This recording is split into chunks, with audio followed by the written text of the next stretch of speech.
Hey, hey, aloha. It is I, your hostess with the mostest, Amberlee. I'm so sorry I didn't get. So sorry I didn't start with a splash screen and Mithy. I am sorry that I did not warn you how many quacks it was until stream started. Um, can you hear me?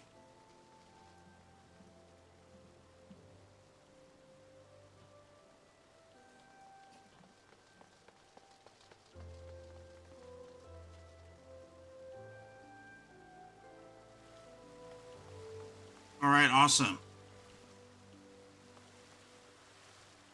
So yeah, -1 quacks until stream starts, Mithy.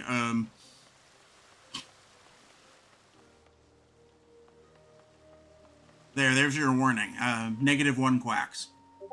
Thank you, -1. So we are doing what I tried to do fucking almost 2 years ago now when we started our stream. After I was done streaming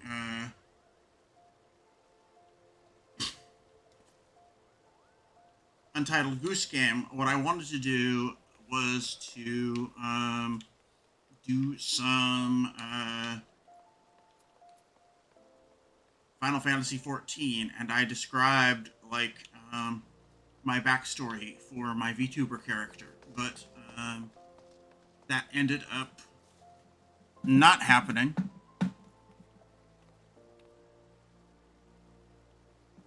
So,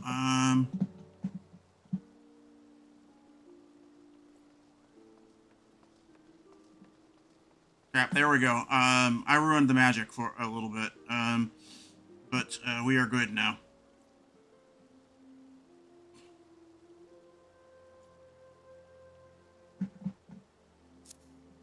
Pay no attention to the squirrel behind the curtain. Pay no attention to the cat girl behind the curtain.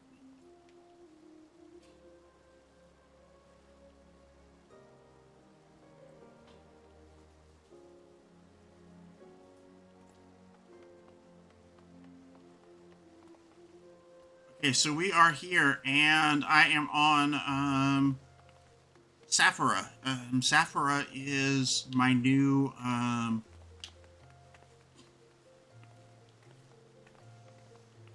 Vieira alt.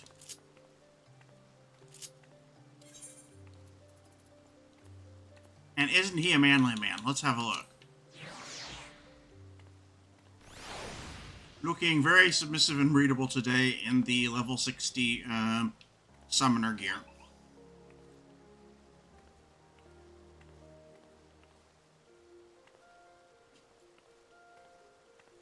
Real men wear eyeshadow, and how dare anyone insinuate otherwise.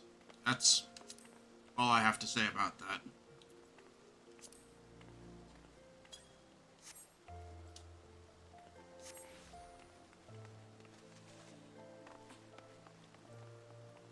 The bun boy.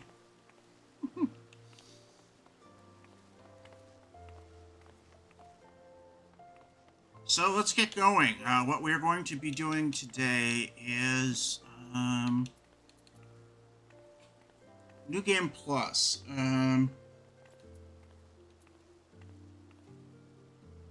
The Arcanist job is usually in Limsa Lumensa, but I happen to prefer it to any of the options in Ul'dah. We are starting with the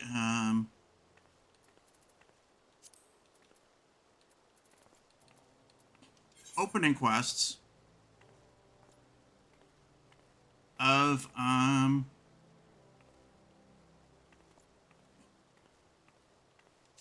Realm Reborn. So let's go. This is the New Game Plus menu.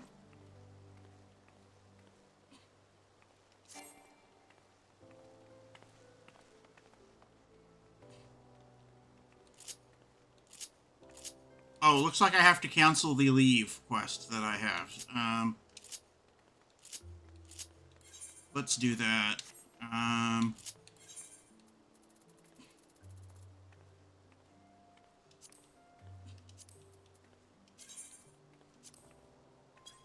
There we go.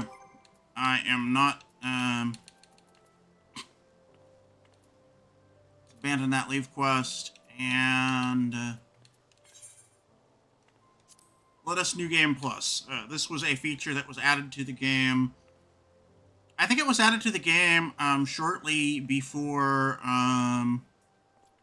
like within a year of me starting streaming. Wasn't it, Mithy?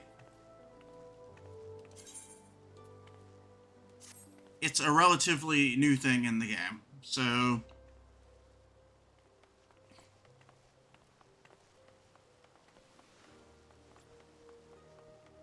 somewhere in there, maybe older. But yeah, it's something that was added to the game. A lot of a lot of people asked for it.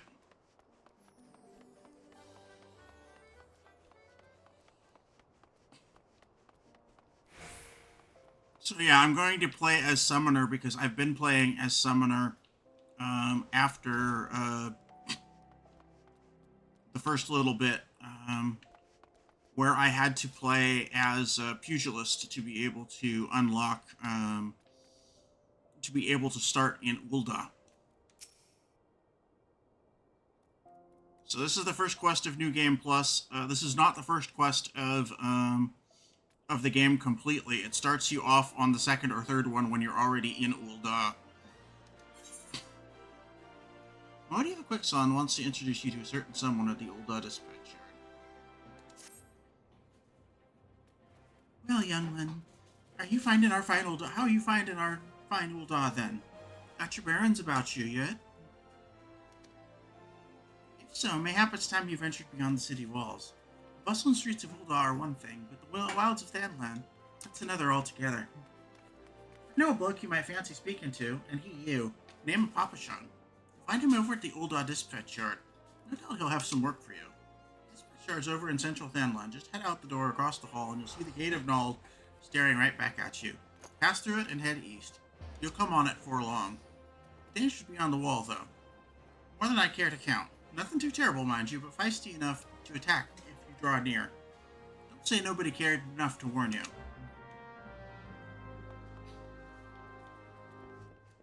Fun fact, etymology of a word that we use quite often, goodbye, actually is a contraction of God be with ye. And it used to be said in precisely situations like this, when a person ventured outside of the relative safety of a walled city.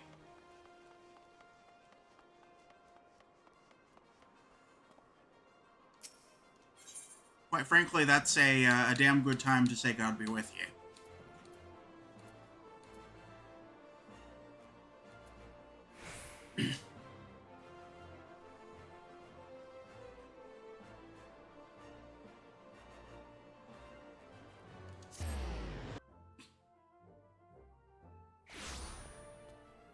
Or gods be with you in Eorzea. There being 12 of those.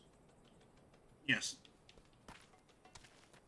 12 of those, or if you count the primals, a heck of a lot more than 12.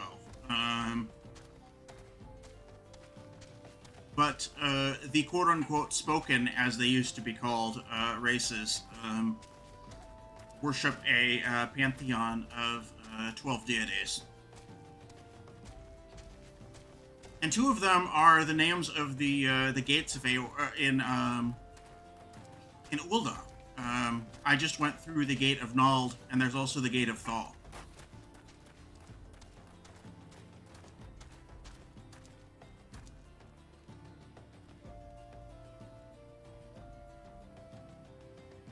It'd be 12 in Ul'dah, yeah.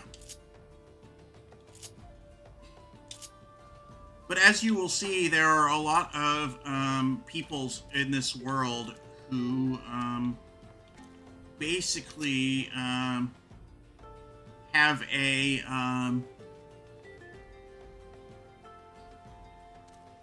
monotheist or at least focus on one deity. We will get into that.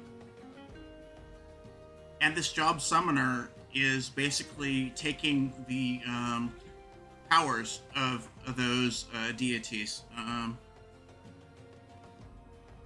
And we shall see quite exactly what the primals are as the story progresses. But for now, let's just call them gods. It's easy shorthand, don't you think, Miqo'te? Well, you certainly look the part of an adventurer, my friend. Might you be the good soul Miqo'te advised me to expect? Papa Shem, station master of this hunful dispatch yard. An empty title, I assure you. I truly am no more than a tired old Lollafell passing his final years in quiet and solitude. 12 know there have been plenty of both these last 5 years since Calamity struck. The devastation was vast. And now two Uldans work together, doing all in our power to rebuild what was laid to ruin. By the sweat of our brows and the love of our home, we have rebuilt Ul'dah to a grandeur and majesty that you see today. The railways which run through the dispatch yard, too, were born of the noble efforts of a great many souls. But there's still much work to be done. The wounds left by the calamity run deep. Isolated areas beyond our lines of supply remain, and there are places yet wanting for relief and restoration.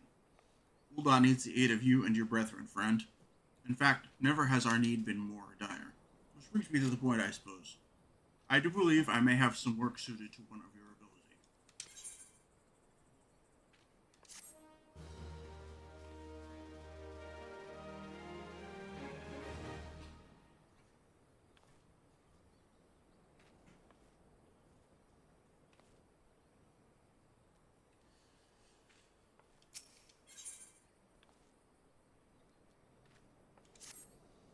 To come this way, perhaps you can perform an errand for me. It just so happens a number of sentries have been sent to guard the area. A dispatch to the dispatch yard, as it were. They have long been away from the shade and featherbeds of the city.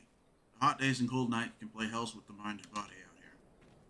It isn't much, but go and give these twilight pretzels, would you? Give them these twilight pretzels, would you? I find comfort food always helps when I feel like killing myself.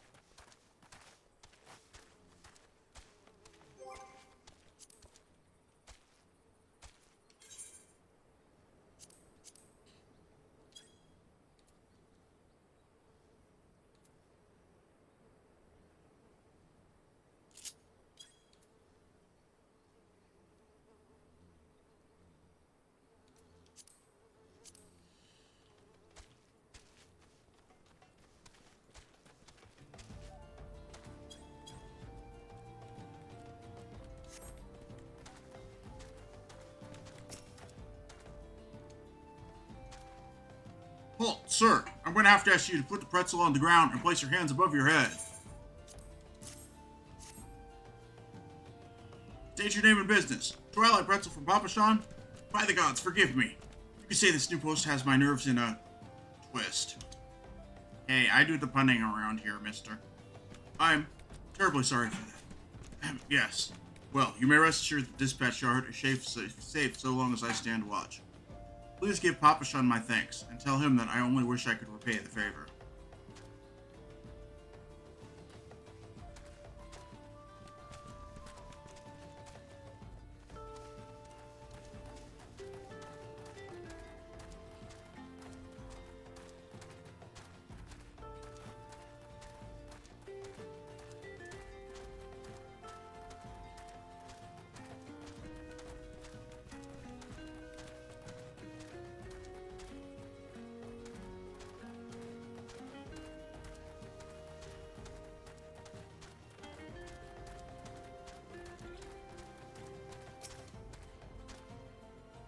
Save me. Scorching days. Freezing nights. This post will be the end of me. Twilight Pretzel? Don't mind if I do. Ah, now that's a refreshing goddamn pretzel. I feel reborn.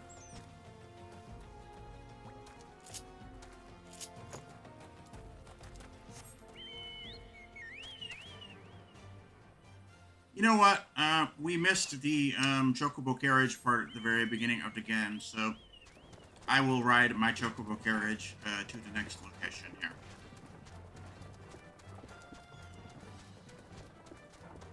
This is how you get to Gridania and Ulda. If you go to Limsa, you go by boat. If you start there. Western front clear! Eastern front clear! For me? From Papa Sean? A Twilight pretzel. My favorite. How did he know? Can't fight on an empty stomach now, can I? Actually, I can't fight on any stomach. I suppose you could say I have no stomach. For fighting.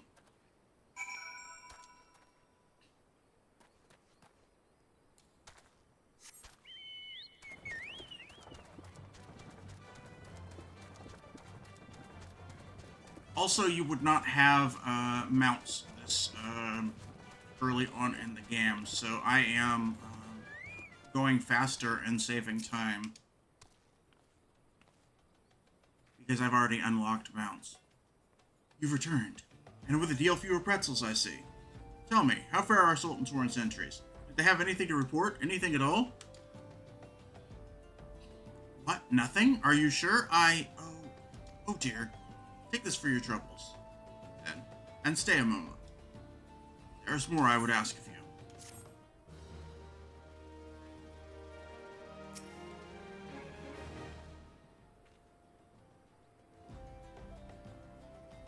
Papa Shan is just some tired old Olafel. And I'm the Sultan of Beldia. Beladaya. Saffron, I have just this moment. No, the time for concealment has passed. The truth is, even before I had you deliver those pretzels, I was privy to some most unsettling news. Which is the real reason I sent you to meet those sultans.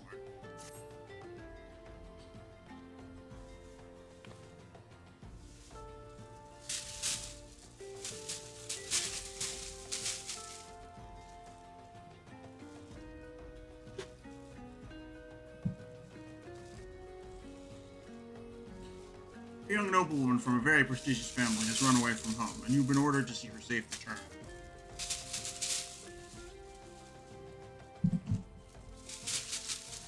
The Sultan Sworn you met earlier are assisting with the search. Alas, it seems they have found no trace of her.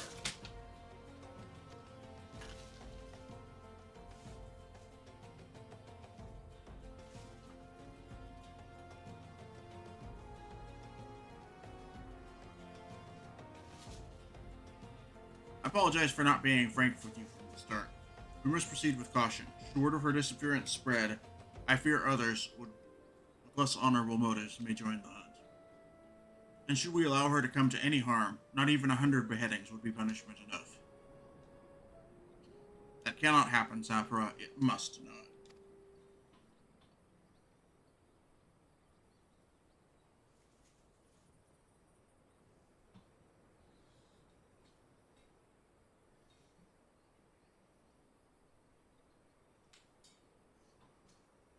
I need you to help me find her.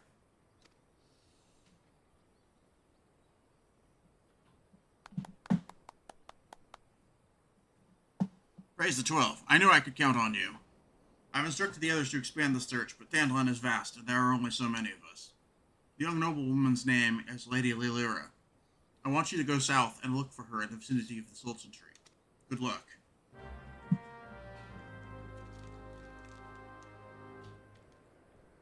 Mithy, how is the frame rate?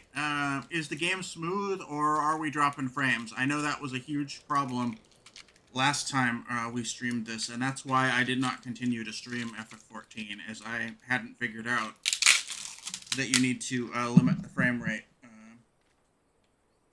in the game itself to be able to play it. Looks pretty smooth to me. Good.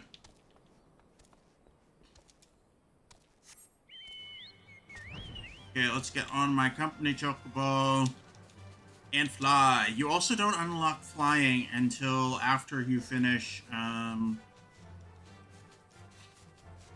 the after you finish the ARR man scenario.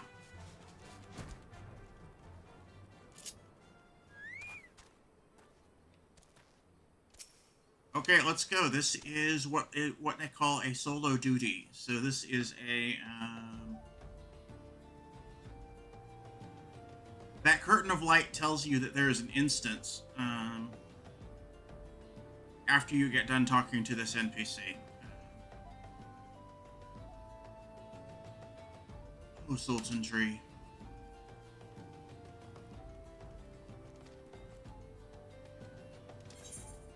Yep.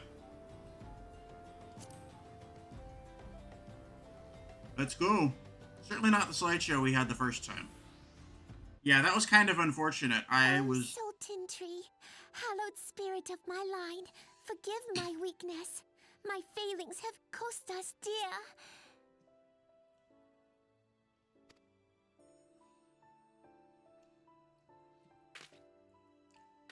Show yourself.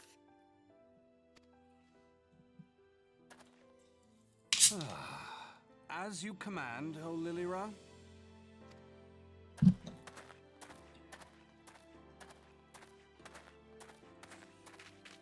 Forgive my selfish desire to assure your welfare. I don't recall requesting an escort. Simply pretend we never met and continue on your way. And Mimithi, this is actually the MSQ that you know, I think, because didn't you start you at least started your character on Excalibur in Ul'dah as a thaumaturge, right? We both know I can do no such I started my thing. character in Ul'dah. It isn't safe for you here alone.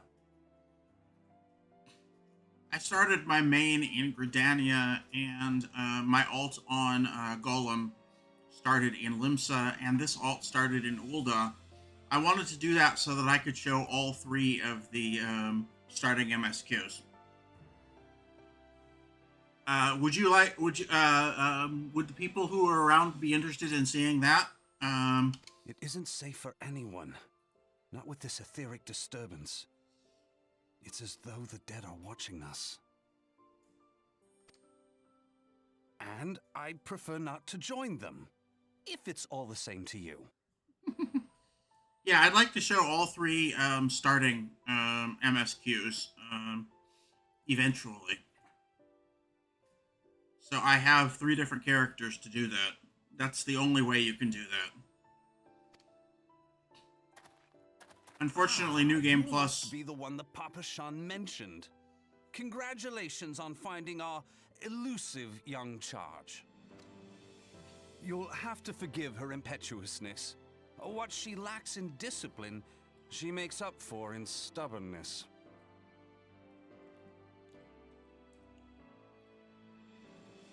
Yeah, unfortunately, you can only New Game Plus the path you initially chose.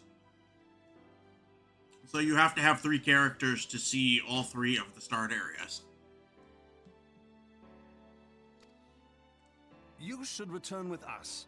The station master will be eager to thank Lady Lilira's protector in person.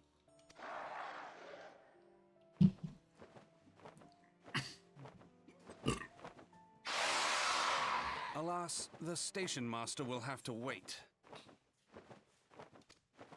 Uh-oh. Seems Dear like it's Lilira, about time to do for hero my shit. sake, please stay out of harm's way. Yeah, it's definitely time to do hero shit. Hero shit. As for you, dear friend, for Lilira's sake, please stay in harm's way.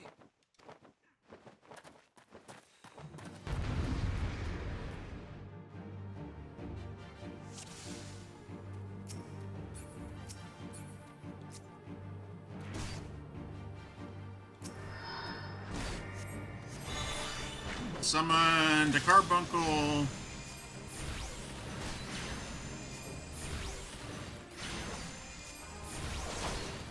And let's attack.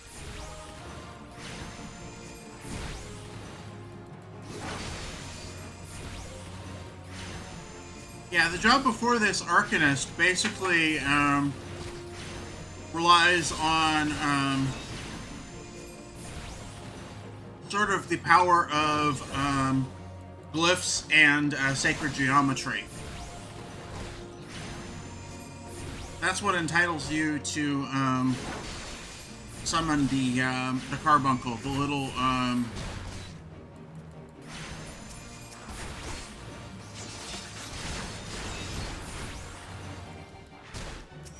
Pokemon here. I call him Ouchichu.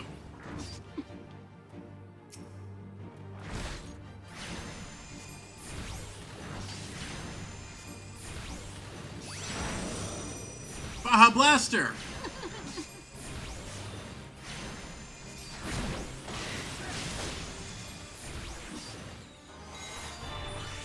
Okay, let's summon Ruby.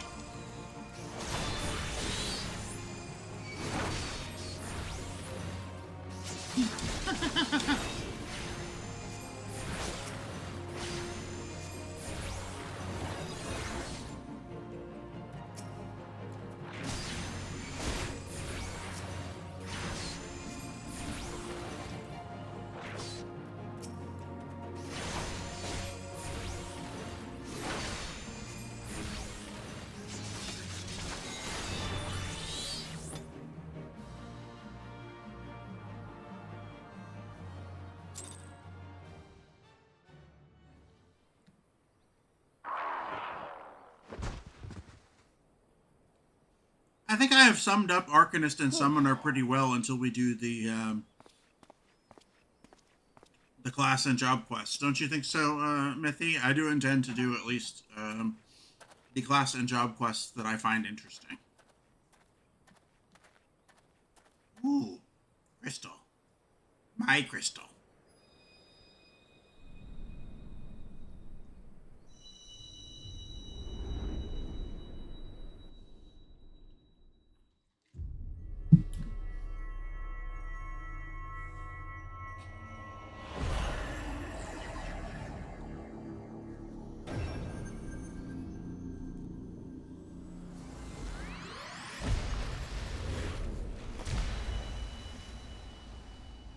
Toto, I don't think we're in Kansas anymore. Hear, feel, think. Okay, I think I can do that.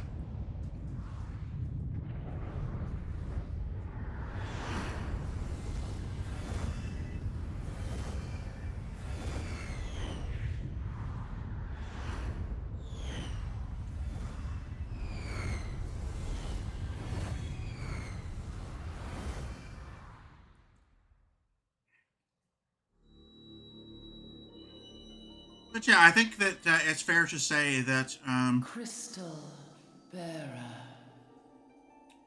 the summoner job is about stealing divine power for yourself. I am Hydaelyn, all made one. Ooh, talking light crystal. There once was that shone throughout this realm, yet it hath since grown dim. And as it hath faltered, so hath darkness risen up in its stead, presaging an end to life. For the sake of all, I beseech thee, deliver us from this fate.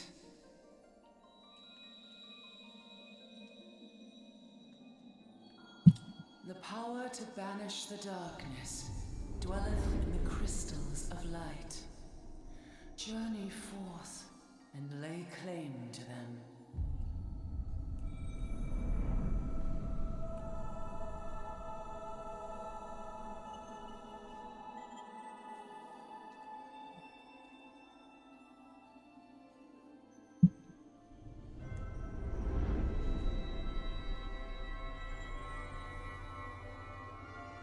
And wowza, talking By crystal. thy deeds shall the crystals reveal themselves to thee. Bun might be hallucinating. Only believe, for the light liveth in thy heart.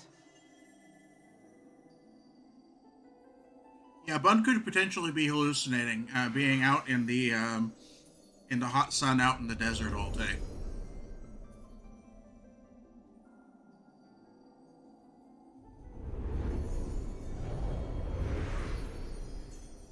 Wow. But yeah, this cutscene is really amazing, especially considering this is ARR, so this was done Go, several years ago. my child, and shine thy light on all creation.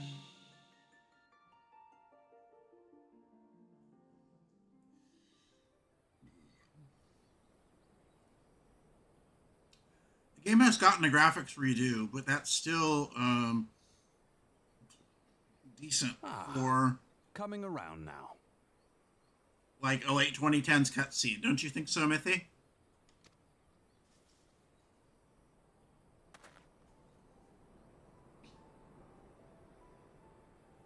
Would you Absolutely. mind telling me what that was?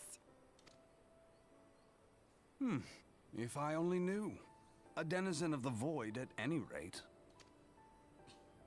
The void sent? Here? But how? The question isn't how, but who.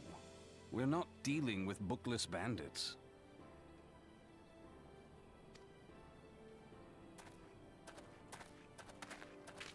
Don't suppose the answer came to you in a dream?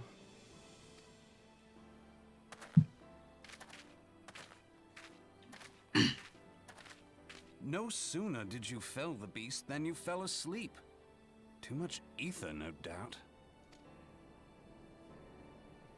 Interesting. I hadn't considered the crystal. But of course, this changes everything.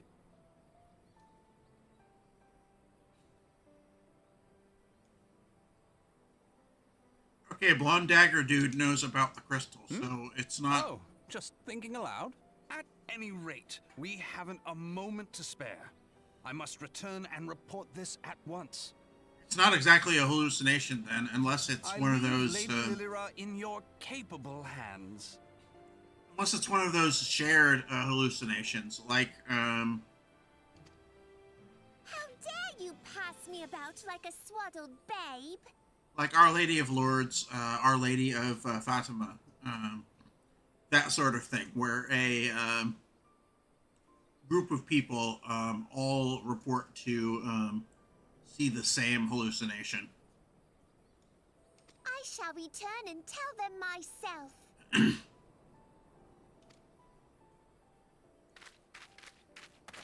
When I'm feeling better, I will do As some you necessary wish, Your research. impetuousness.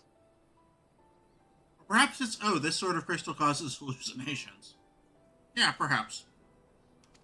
I suspect we shall meet again before long.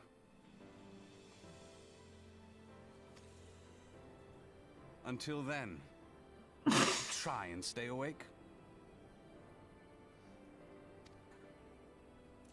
But yeah, I think once I get a chance to research it better, I don't feel comfortable talking completely off the cuff about,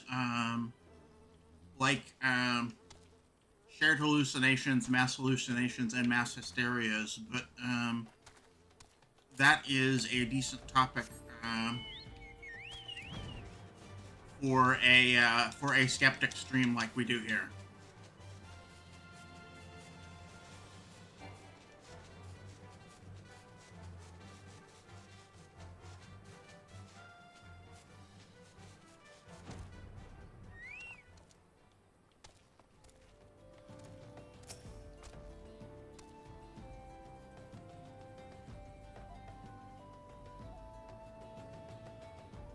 Thank the gods you've returned. You had us all so worried. Do you realize what would happen if a person of your noble stature were to be injured, or worse? Why, Her Grace Sultana would be beside herself with grief, and so would her subject. I dare say they'd be weeping in the streets. I've already given you cause to weep, Papa Shan. You and the people of Ulta.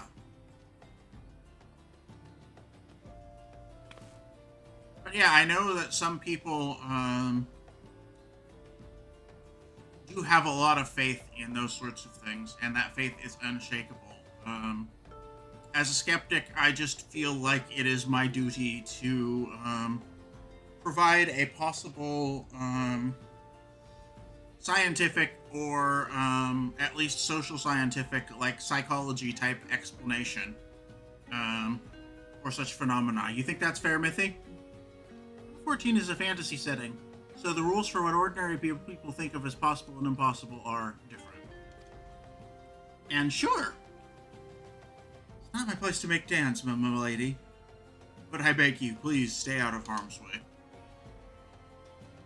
I apologize for causing you undue worry, Papa-chan. I shall refrain from traveling unescorted in the future.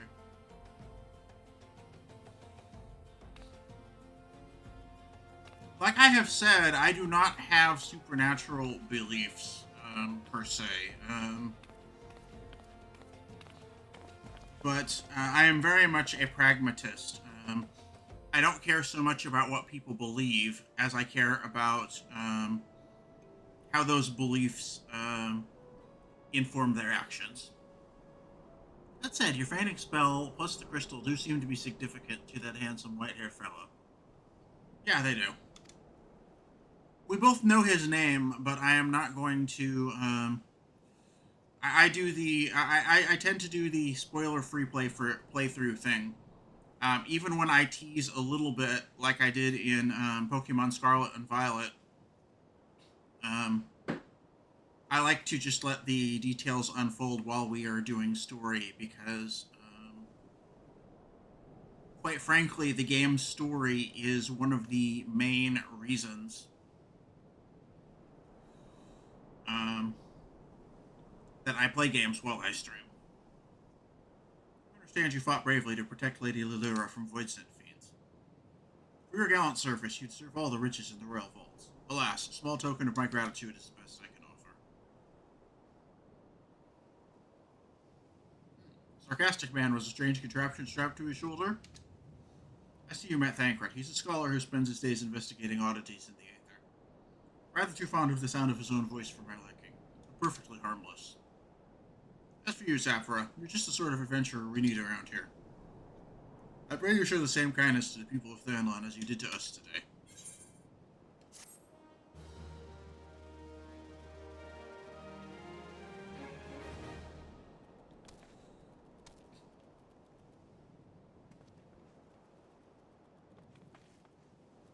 Ul'dah needs a goofy, cross-dressing fun boy hero. Sounds gay, I'm in.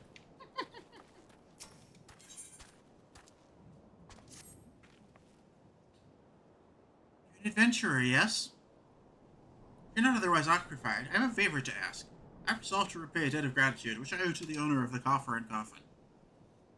For this purpose, I purchased the royal plantations a prodigiously plump pumpkin. Particularly popular piece of produce.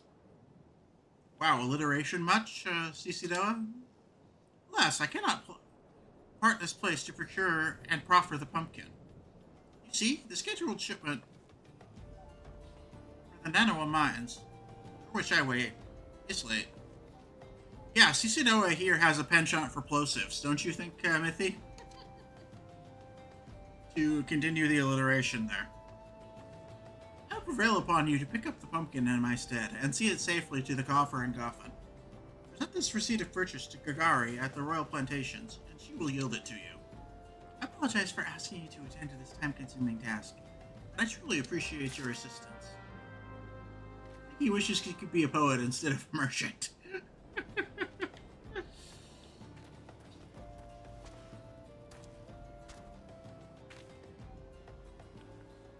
And yeah, I think that is a male Lalafell. It is difficult to sex Lalafells.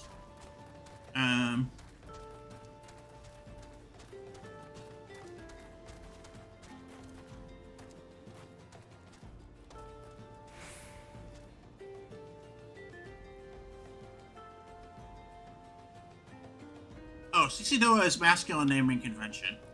Yeah, Mithy, you generally know more about the game lore than I do, and specifically, you know a fair bit about Lalafell culture. I have more studied the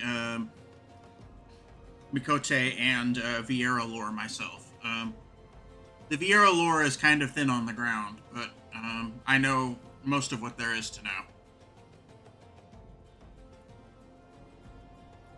Oh, so you're to deliver this decadent delight? I can say with confidence that any gourmand would be grateful for such a grand gift. More alliteration there. Here's the pumpkin. I hope it meets with Roger's approval. Fresh produce is somewhat scarce in these parts, and as such we are always deluged with demand.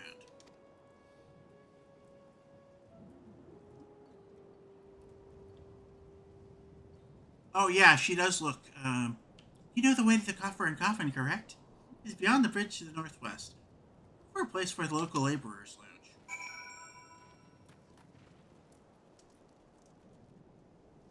Yes.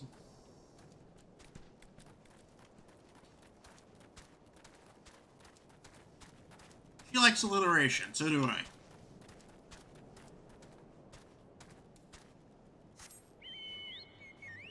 You know, honestly, Mithy, I think with me playing this character, gender confusion is kind of the point. So I don't think it's completely out of line for me to be using the wrong sort of voice for a character. Or at least that's how I'm going to justify it to myself. Those in the audience, Dunefell LFL male names have a syllable scheme of A, A, B, C, D, D, B, C, and Dunesfolk females are A, A, A, A, B, A, B. Dunesfolk LFL are A, B, C, B for males, and A, A, A, B, B, A, B for females. Okay.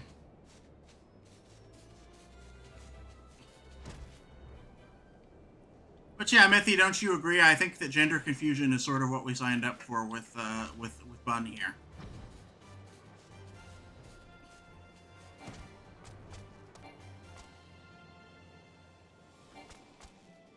What is gender? Absolutely.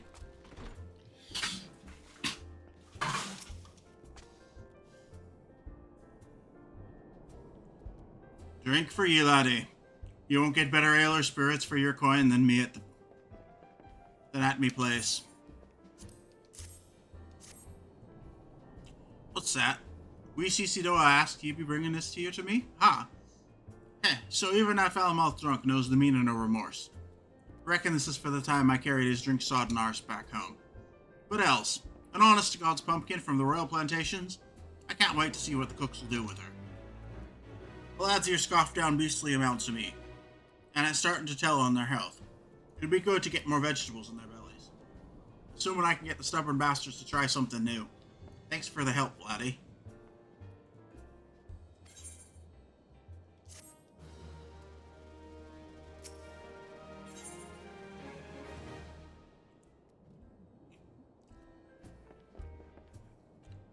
Scottish accent tends to work, seems to work with this guy's vocabulary and also the orthography of his lines. So I'm going to continue with that. Word is Blackbrush Station sorely undermanned. The stone torches there can't get a moment's peace. Oh fuck, that sounds Northern Irish now. We have gone from the Highlands to Ulster, folks. A mouth day. I guessed Cicidora's poetry gets spicy when his tongue's loosened. A bloke by the name of Warren's hoping to bolster the numbers for short-term assignment or two. If you fancy putting a few extra gil in your pocket, you could do a lot worse. I think I'm just going to continue with this, my attempt at an Ulster accent here.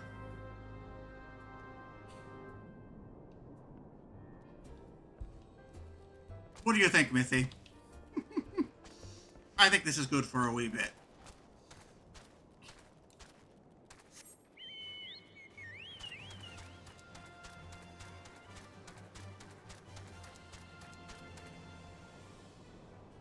You want a working class accent for these folks. The specific region isn't so vital.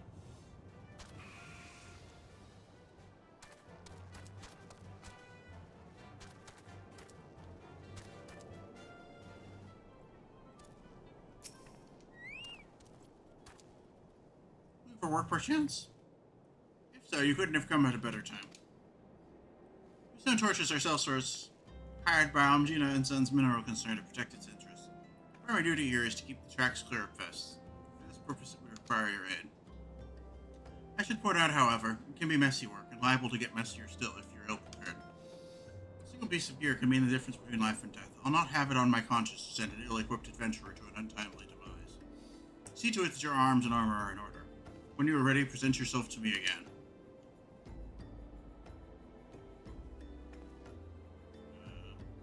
Item level 5 or above.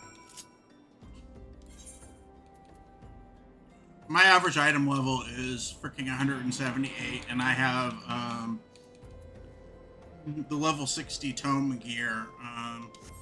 I think I more than qualify.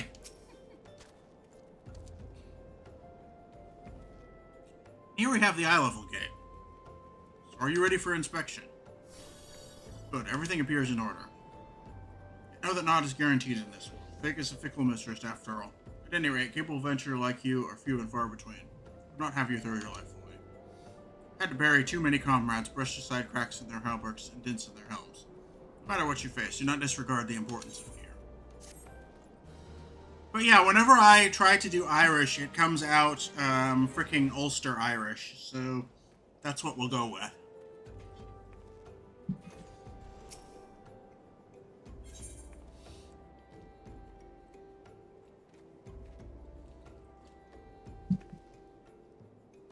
Starting character Ray will not be so well geared as you, though.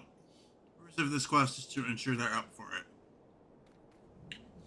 Actually, the starting gear has been retroactively raised to item level 5, so the starting gear will qualify you for this quest, Mithy, so I don't really know what it is doing, except maybe to ensure that your weapon is at least level 5. So you've at least done your first 2 class quests. Get to it then, shall we? Our wagons pass through the station every day, but not without incident. Wagons coming and going from the discharge in the south must go through a tunnel by Fescus Watch. A tunnel in which some genius saw fit to put an ore storehouse, creating ideal conditions for a goblin nest. So this is maybe to remind you that gear exists and that you should be upgrading your gear. And it's a relic of the launch days. Yeah, it is. So now the ore-loving beasts have taken up residence in a tunnel we dug, practically delivering meals to their doorstep. But no more. Inside the tunnel in question, you will find a narrow fissure where the goblins hide. Use the silver ore crusher to lure out the creatures, then slay them.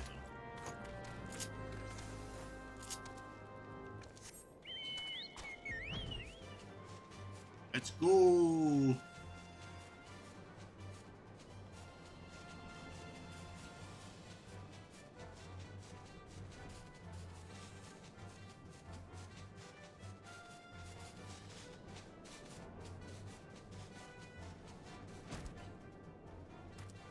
Oh, there it is. It's in the cave.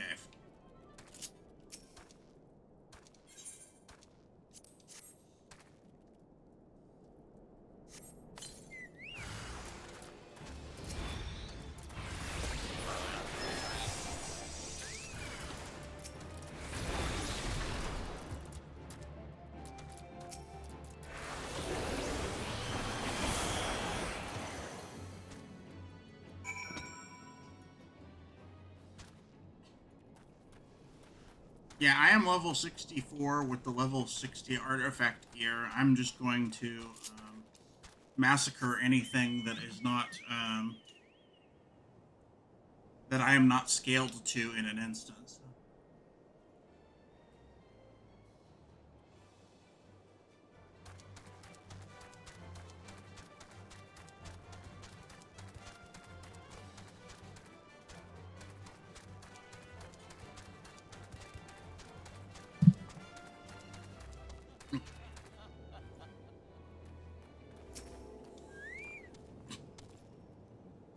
Well done. It shan't be easy work to keep the tunnel free of goblins, but our wagons should be able to go unmolested for a time. Disruptions to ore shipments threatens not only the interests of Amagina and Sons Mineral Concern, but of Ulda herself. One might liken these train tracks to veins that bear our nation's lifeblood. Only we had more men like you to lend a hand.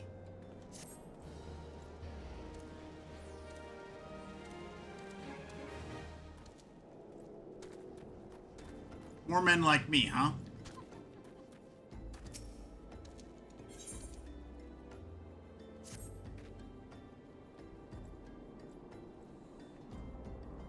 Ah, the altruistic adventurer. I was hoping we'd bump into each other. Why? Because the most fascinating piece of news recently reached my ears, and I'm eager to share it. May I? Rumor has it there's a vast, untapped vein of ore beneath the ruins of Miqo'te. But that is not all. Inconceivably, the concern appears to be entirely ignorance of its existence. Even as we speak, a young upstart, a self-made merchant from Stone's Throw of all places, is moving to claim it. Well, his name is Wiston, and he is a very, very ambitious young man. Not only does he intend to secure exclusive excavation rates, but they say his master plan is to use his new fortune to curry favor with the Saracio. Of course, the thaumaturgers only consider the opinions of the most wealthy when drafting the laws of Ulda. If you would have your voice heard, you must be prepared to pay a sultan's ransom. One voice which is invariably heard belongs to Lord Lorito. He has long lavished guilt upon the thaumaturgers. And some claim he devises new laws with the express intention of ruining his competitors while protecting his own interests.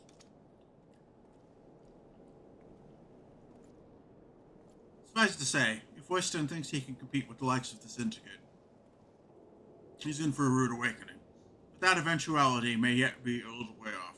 For the present, he's moving ahead with his plans and assembling a team to survey the site.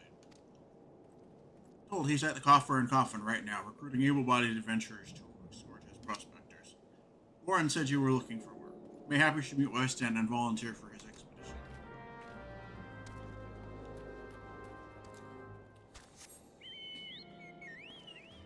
Ulta operates on the golden rule. He who has the gold makes the rules. Yeah, I was just about to talk about that.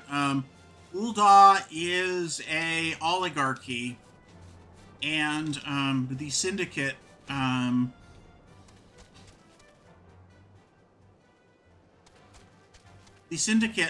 sort of acts like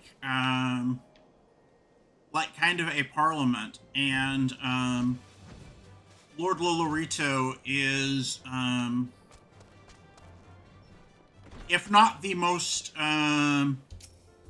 if Lord Lolorito is not the most powerful member of the Syndicate, he is damn close. He certainly rivals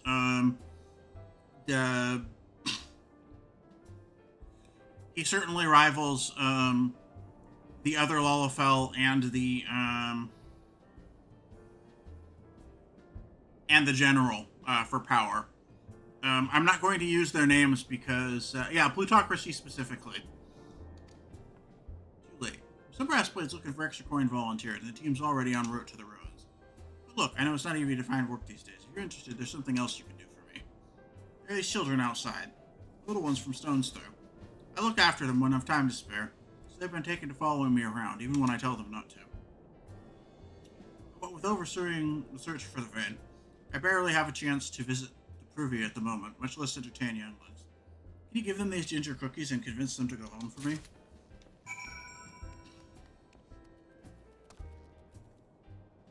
But yeah, Lord Lolorito is pretty influential.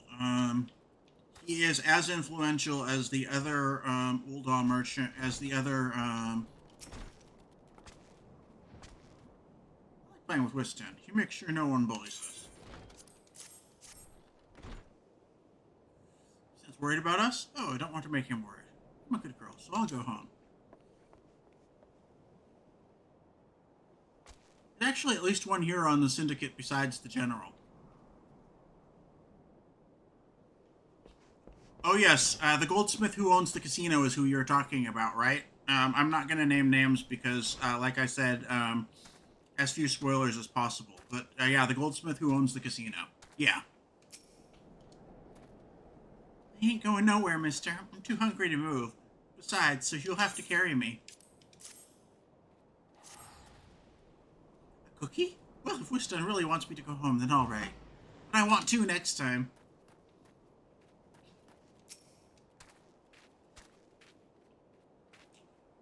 Weston always plays with us. Why won't he come out and play? Wow, a ginger cookie. I better save some for my brother. I know. I'll go home and eat it with him. Oh, kids. Weston's kind to us. I like him. This is for me? I want to eat it, but then again I don't, because then it'd be gone. Tell Weston thanks. And tell him I'm sorry for getting in the way.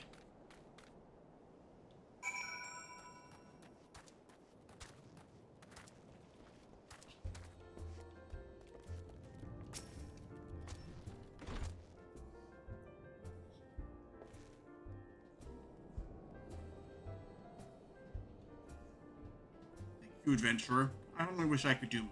Stone's Throw is no place for a child.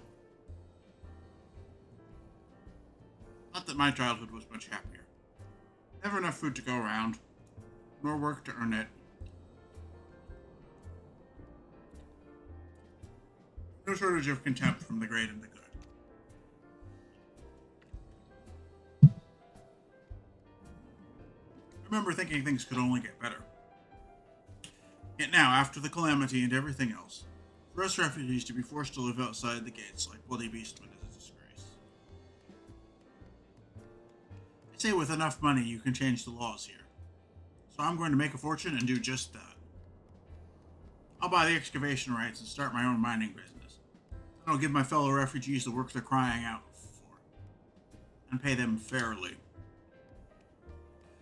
The mining companies have profited from our suffering for too long. But in their hubris, they've grown complacent, planting us with a golden opportunity.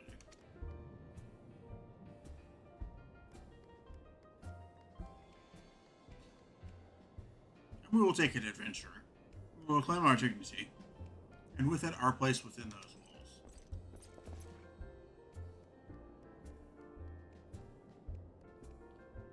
We found her. We found the vein. Weston, you must come and see.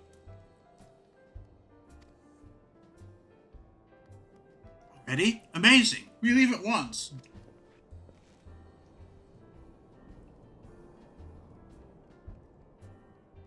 You should join me, my friend. Come and bear witness to history in the making.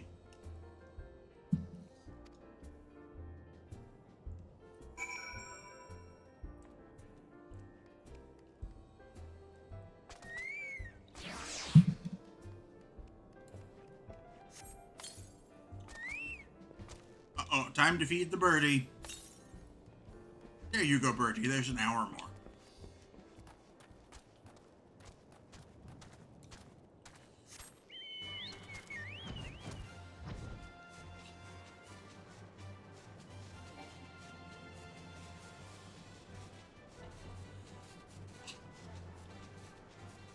Yeah, this here is a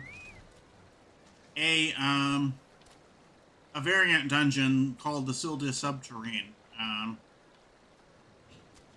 The entrance is right here, but I haven't gotten to that point. I haven't unlocked the dungeon yet, so this is just a fairly important place in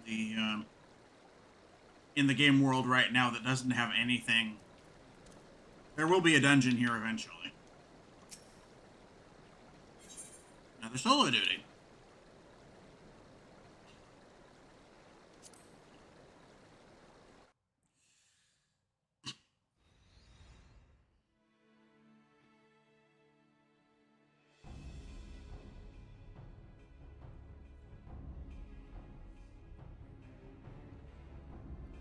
All's balls, son. A vein of ore in the middle of a ruined bloody city? God's damned idiot.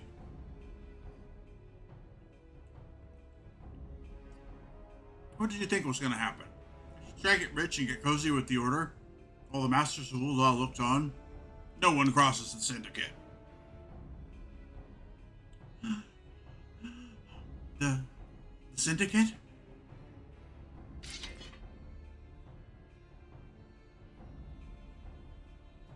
Ah, finally sunk in, has it?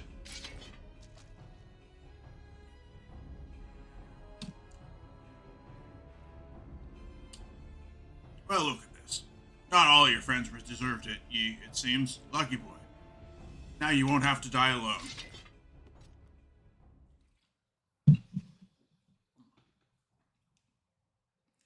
O mournful voice of creation, grant ye this humble soul a stone of soul, that it may wake to life. Who's that spouting gibberish? Show yourself.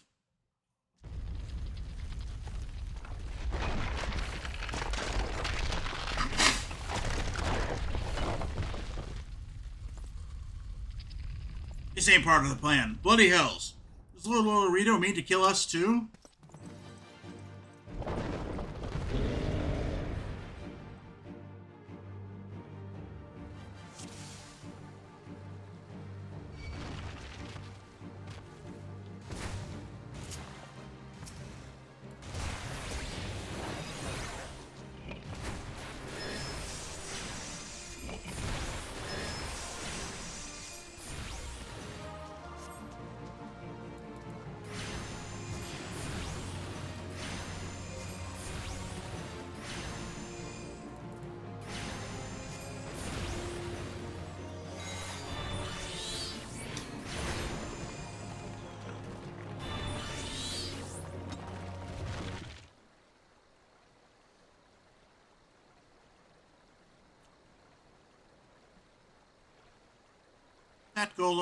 That the golem could be vanquished.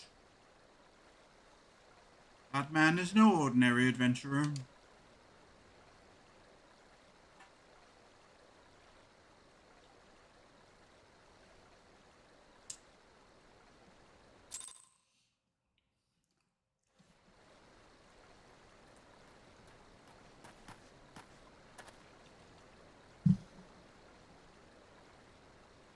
Damn, seems I've missed all the fun. Yeah, I don't like the cut of that masked hooded dude's jib.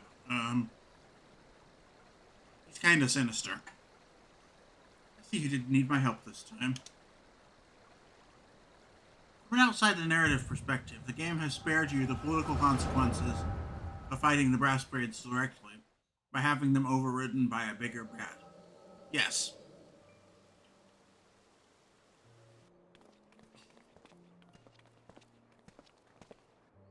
Yeah, the Brass Blades are sort of like the cops in Ulda. I would compose a ballad in your honor, but I fear no words would do you justice. The songstress of Ulda herself could not rival your beauty. Oh, stop it. I've oft heard it said that a blossom's beauty can move a man to love and long, but I never truly believed it until I met you two desert roses.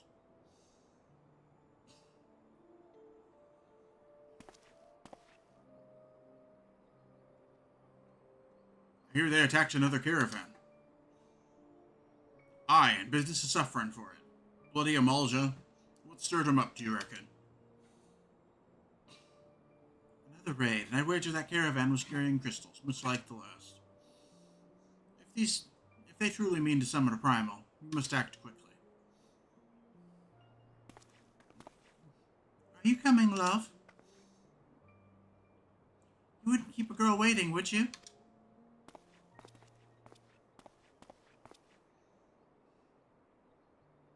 Perish the thought.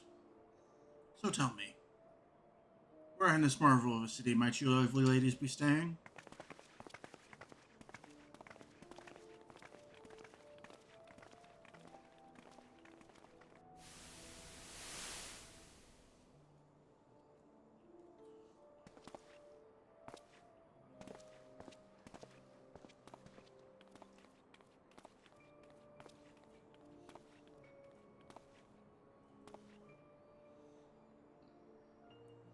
At this rate, grain will soon be more precious than gold. Result of the uncommonly bad harvest, to be sure. And we have you to thank for them, do we not? Aye, this weakening of the etheric flow must surely be linked to Dalamud's descent. And, of course, to the primals. A fine mess, but we must not lose hope. Louiswa will know what to do. We know only trust in his judgment.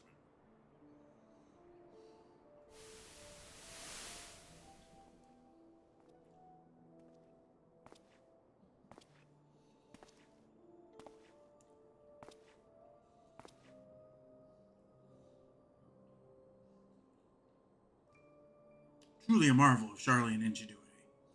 As if I could reach out and touch the ether.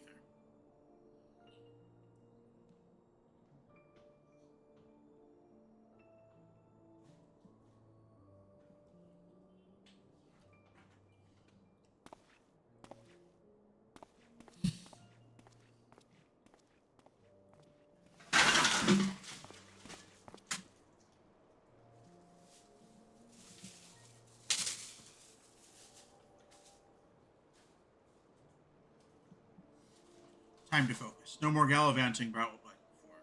The Scions are counting on you.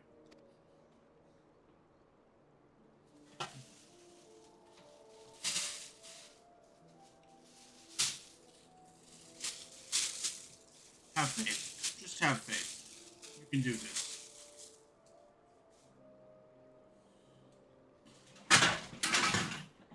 Brassblades are a mercenary company hired by the government of Ul'dah to maintain order.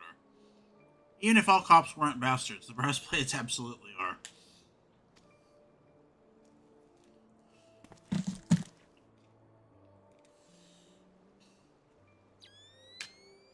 Yeah, it's like outsourcing the cops to a mercenary company or a private security firm. Definitely. This disturbance is recent.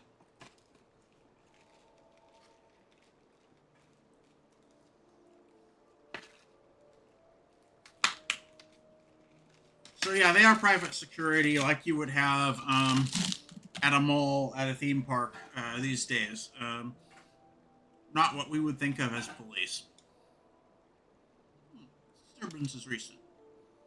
Sultanry. Maybe Papa Shan will know something of it.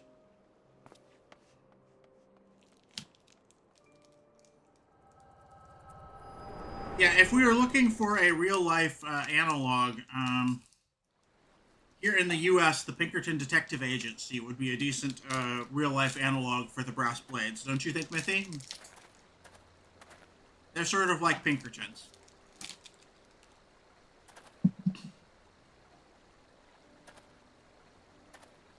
They are certainly defending the interests of the rich here.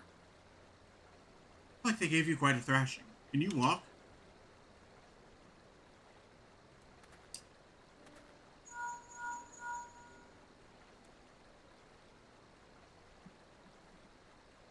It's me. I was too late. Our person of interest has already quit the scene. The General? Very well. I shall be there anon.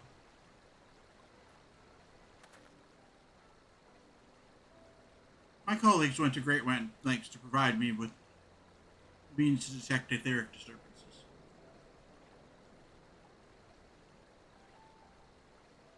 What if the Pinkertons were the actual cops? Is a pretty good description of the Brassblades.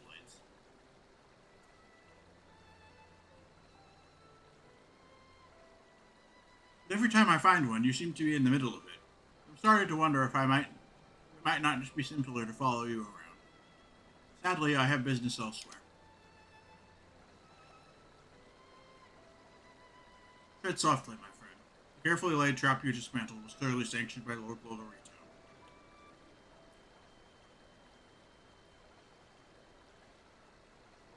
I heard the Blades mention him as they fled. Believe me when I tell you, he is not a man to be trifled with.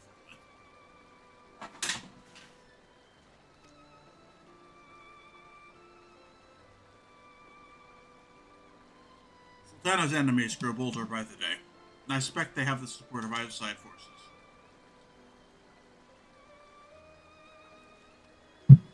Thank you. If you hadn't come along, those bastards would surely have slaughtered us all.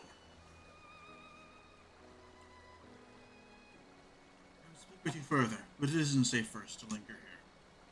Find me at the Coffer and Coffin later. Until then, stay safe.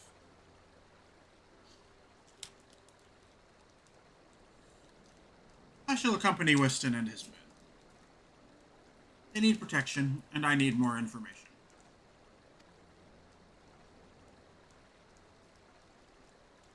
But where are my manners? I have yet to properly introduce myself. I am Thancred, a humble scholar surveying the flow of aether in Thanla. It is an honor and a privilege to make your acquaintance. I hope when next we meet is under more auspicious circumstances. Farewell.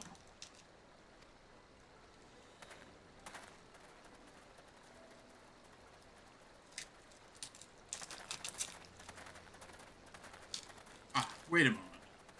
It occurs to me that we may have...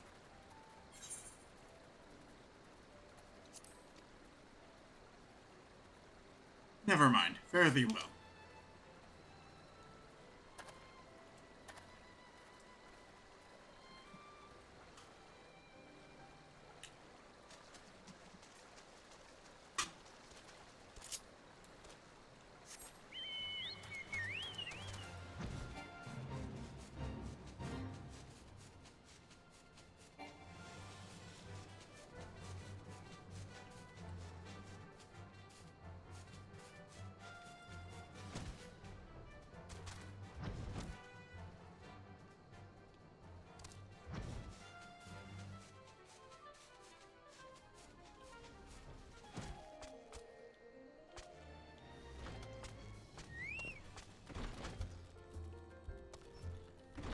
Oh, and Mithy, if we happen to get to an instance, we're just not spitting it out.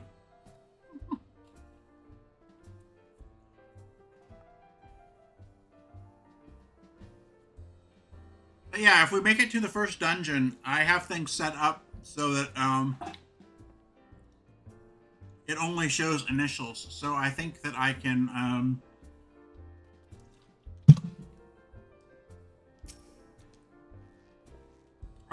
safely do dungeons with other people. First initial, last initial is anonymous enough on stream. Wouldn't you say? Well, bless you, my friend.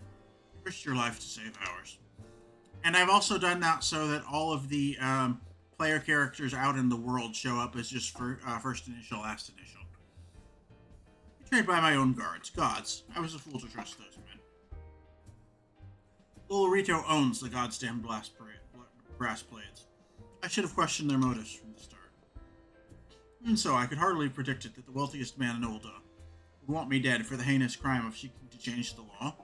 I'm just a merchant, for God's sakes. That ruthless bastard. And what of that monstrosity? Those were his own men? It beggars belief. Well, that's it. I'm finished. If I stayed in Ul'dah any longer, I'm as good as dead. My associates, my friends, gods, even the children may not be safe if I don't disappear. And you, goddammit, if Lolorito learns of your involvement, you'll be next.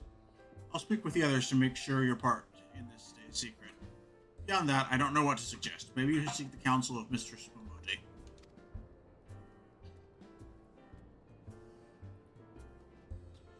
She's helped countless adventurers in Antari. Mayhap she'll know what to do.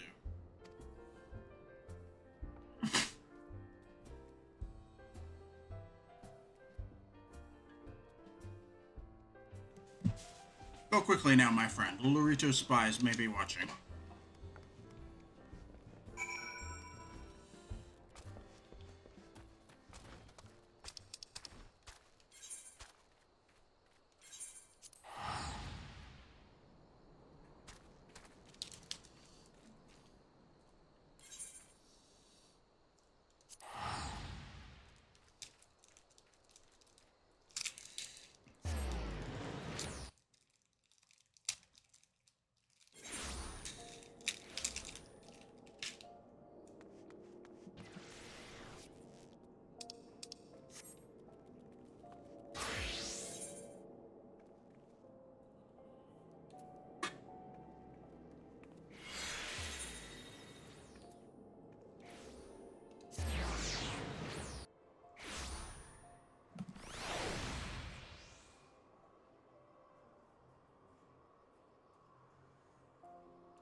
So let's see, right now we have something that went missing that the Sultan's Warren are looking for. And Lady Lyra seems distraught about it. And we have an etheric disturbance roaming around with a simple scholar, quote, looking into them. And that disturbance has already sent a golem after us. That's a pretty decent recap, yes.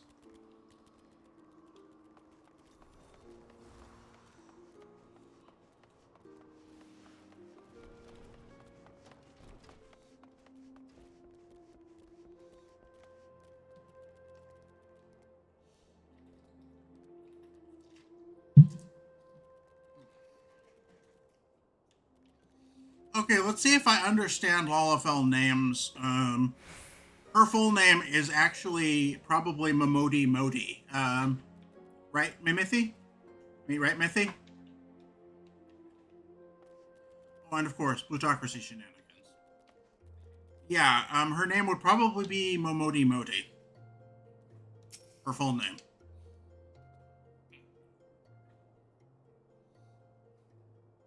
Correct. Miqo'te Modi, Dunesfolk Lalafell of over 40 summers. Settle down, Saphira. Got nothing to worry about. No one seems to know you were at the ruins. Weston, on the other hand, is now a pariah. About as welcome round here as a rabid wolf, poor bugger. Suffice to say, the boy risked the wrath of the wrong man. Lord Lolorito, chairman of the East Aldenard Trading Company, generous contributor to the Order of Naldthal, and member of the Syndicate. Yeah, Lord Lolorito is sort of like the Jeff Bezos of Ulda.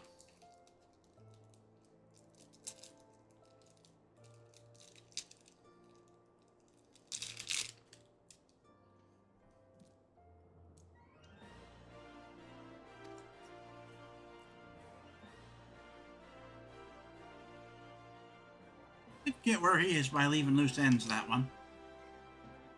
Which is why he ain't above killing his own men.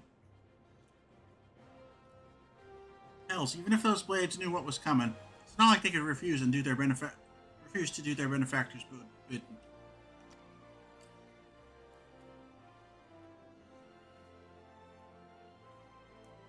Don't discolor your view of Ulda, Saphira.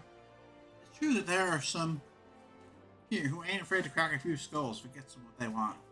Most of us are decent folks just trying to make ends meet.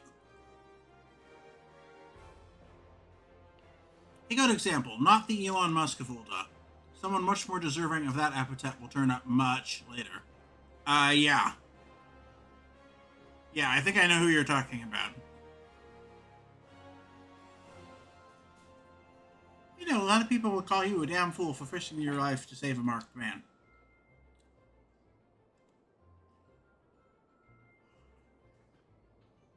I believe you did a good thing, Saphira. For that, you have my respect.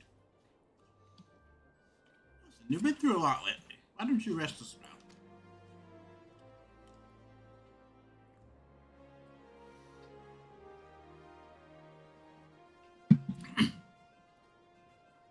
I'll have the boys at the Hourglass sit you up with a room, my treat. Just have a word with Otopa, whenever you feel like staying.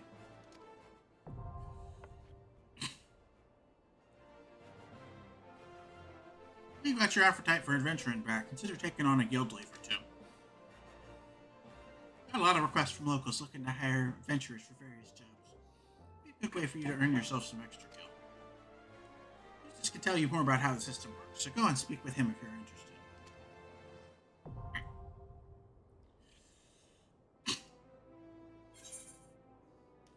So yeah, Lord Lolorito is definitely the Jeff Bezos or the Charles Koch of Ulda. You have access to recommendations. This feature displays a list of quests or duties currently available in your area. Okay.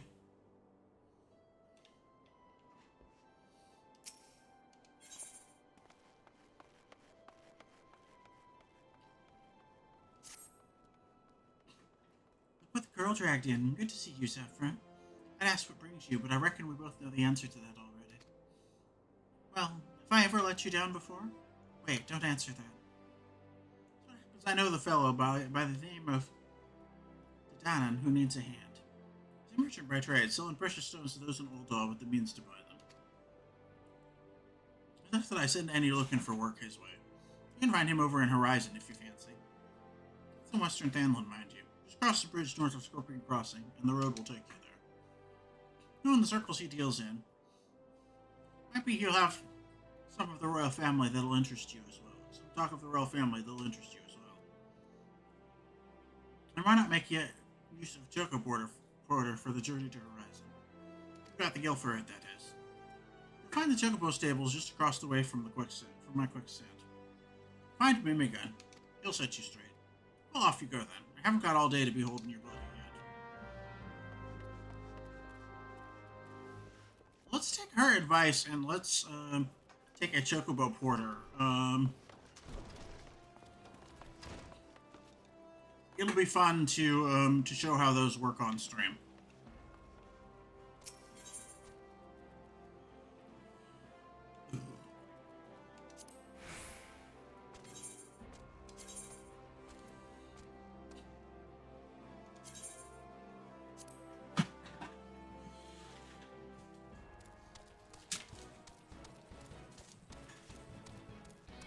Yeah, this is just like the chocobo mounts, but it is automated. I can just sit here while it does the traveling for me.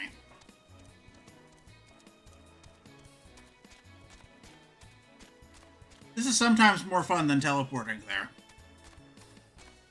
And look, he's got a cute little hat.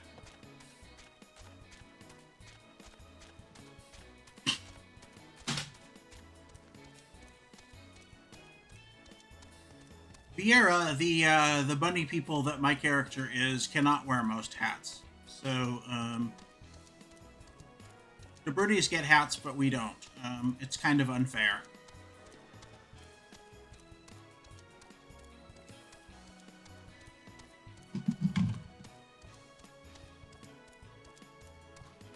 In fact, I could see that birdie's hat being used for, I would like to have that birdie's hat for glamour. That would be fun. On my characters that can wear a hat.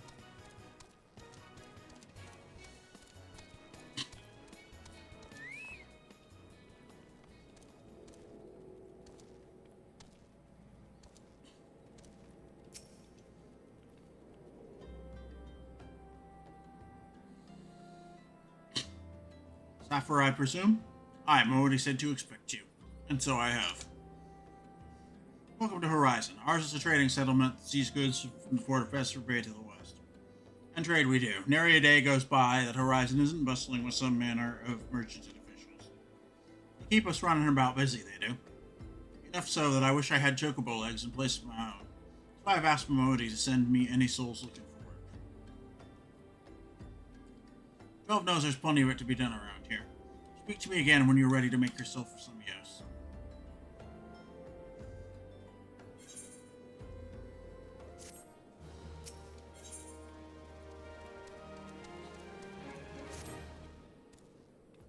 It so happens I have a situation that must be resolved post-haste, and I do mean post-haste. I'm plumb out of premium product, and my latest order has yet to arrive. If I keep my customers waiting any longer, this could irrevocably damage my reputation. But worse, I paid my man in advance for his services. Despite his assurances that it would be a simple affair, I've heard nothing since he departed for Copperbell Mines days ago.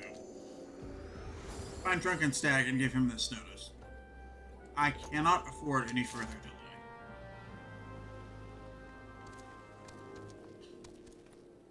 Okay, by the sound of that name, we are looking for a male Rogadin.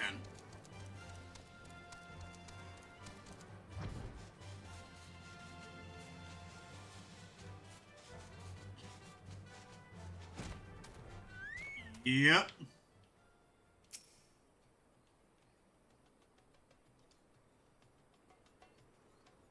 What do you want, Dudan's product? Dudan's product? Send all the notices he likes, but it won't change a thing. Concern has closed the mines due to some incidents in the depths. It's a goddamn shame, too. Lost a decent haul just over yonder during all the chaos. The product you heard Dan going on about is valuable gemstone known as raw nashite. Managed to dip up a goodly amount just before the mines were closed off, actually. Packed it up and hauled it out, even. Then them 12 damn goblins came along. Not like any goblins I've seen before. And hungry only for the good rocks. They had eyes for my gemstones, so I had no choice but to oblige. The stone torches had their hands full evacuating the mine. So they ignored the beasts. Even now, they're only concerned with keeping people out. Please, friend, if you're willing to face the goblins, would you bring me my nashachite?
Oh, just target the damn thing. Here we go.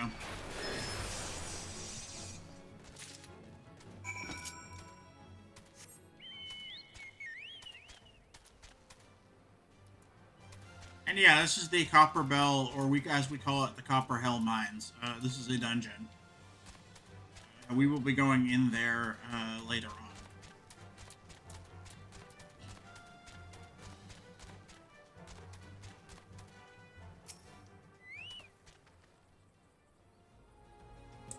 How did you fare, friend? Did you find the raw nashite? Beautiful, isn't it? Rarer than many stones and more expensive than most. They say the green is the same as the eyes of Nanasha al-Nasha, who once ruled as the Sultana. I should save Dadnan from his troubles, if there's enough left. There's far less here than what I found. I reckon those kobolds made a meal of the stuff. Bloody waste.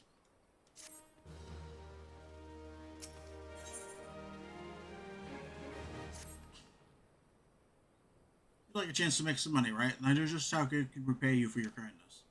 Swarms of sun midges have been harassing travelers along the road connecting Horizon to here. It's gotten so bad the brass blades have started paying folks to keep the roads clear. Kinda hard to believe that swarms of tiny midges could be so troublesome. And you've never seen a chocobo driven into a frenzy by one. There have already been some terrible accidents. Do your part and slay a few swarms. After that, let Fufulupo know. He'll reward you for your trouble, and may even offer you more work.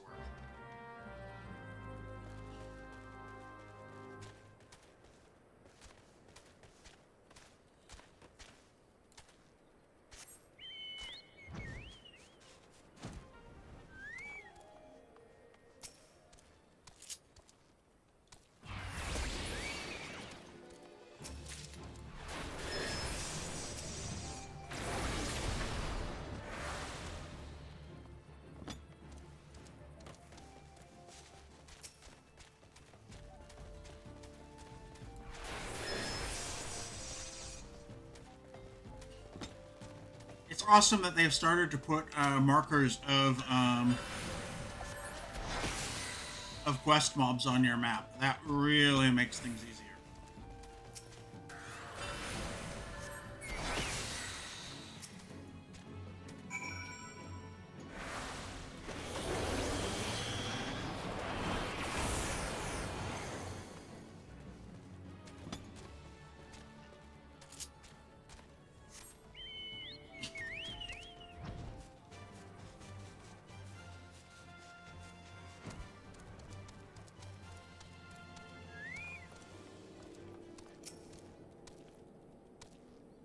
Greetings and salutations, Adventurer. To what do I owe this? What, you've slain how many swarms of sun midges? You're my sincerest thanks. The brass blades have been struggling to keep them in check. So your assistance is greatly appreciated. Will you be staying in Horizon long? If so, there's much and more you can do to help here.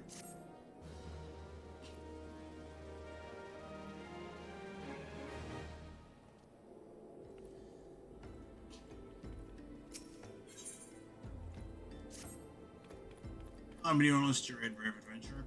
I hope you ascertain the whereabouts of a missive I sent to Lost Hope the other day. Captain Leofric is stationed there. Ever since he was transferred, we've exchanged letters, but never before has it taken this long to receive a reply. And so I fear that the courier may have met with some misfortune en route. She must have made it to Central Thanlon, or the brass blades that patrol the roads between here and Scorpion Crossing would have seen something. Made it as far as Blackbreast Station, she would have surely delivered the letter by now. Lost Hope was practically on its doorstep. Just you focus your search on the road to Blackbreast Station in Central Thanlon. With luck, you will find her quickly.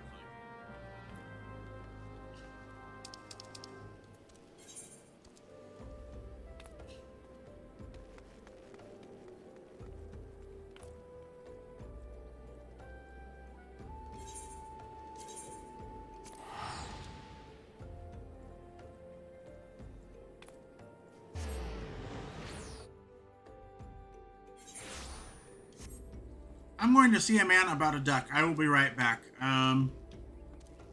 Mithy, please, you know what to do. Tell a dad joke.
just read that someone in Ul'dah gets stabbed every 20 seconds.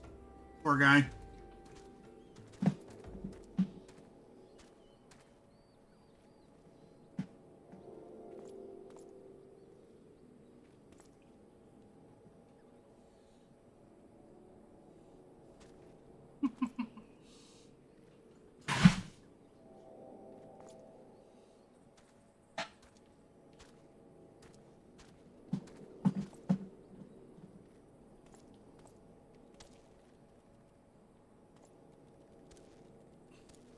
Yeah, you don't have to be crazy to work here, but it certainly helps.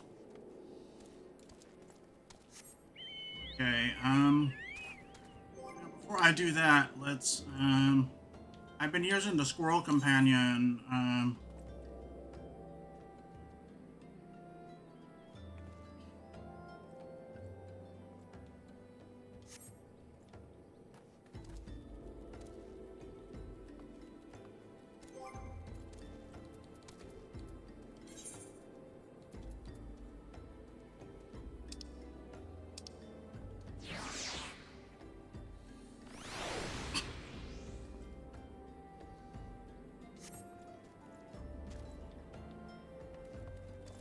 yeah, let's bring out Tristan to Wonderswan for a while. The Wonderswan, it's not just a defunct gaming handheld anymore.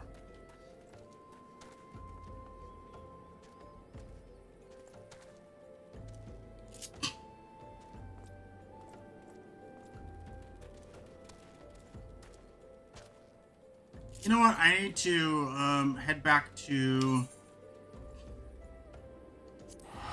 I'm going to buy a Thavnarian onion.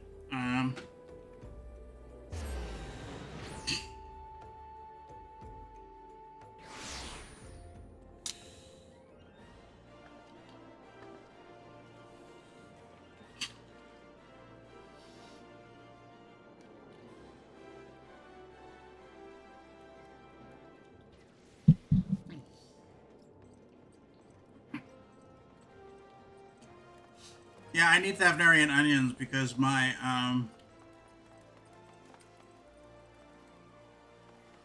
fighty birdie is at max level.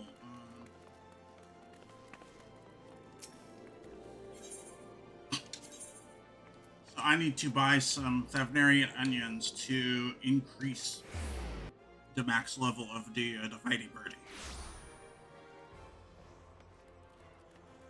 So let's do that, and then we can get back to questing. Oh, unavailable in New Game Plus mode.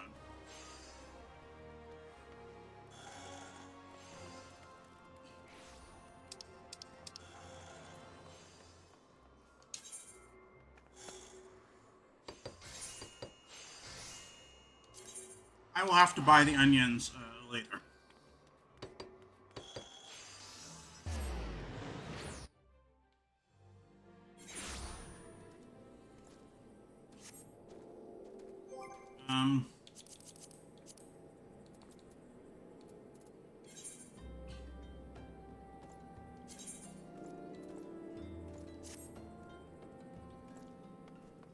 Yeah, let's suspend New Game Plus for a second, and now we can buy our onions.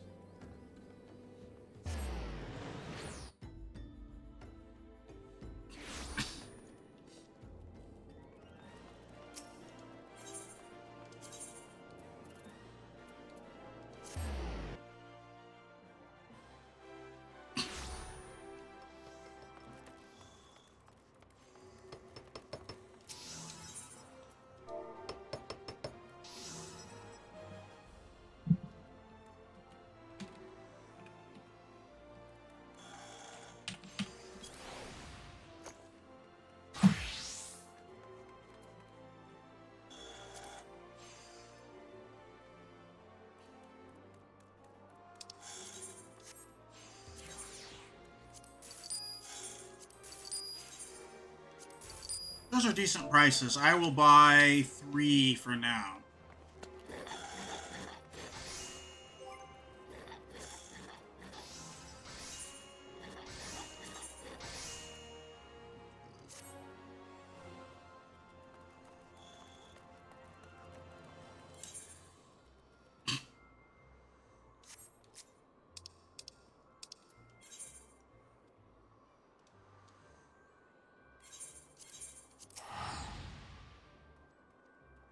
Okay, resume the new game plus.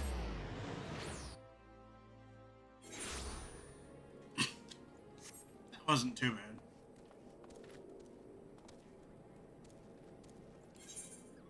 Let's give Excelsior an onion. And let's eat some boiled eggs ourselves.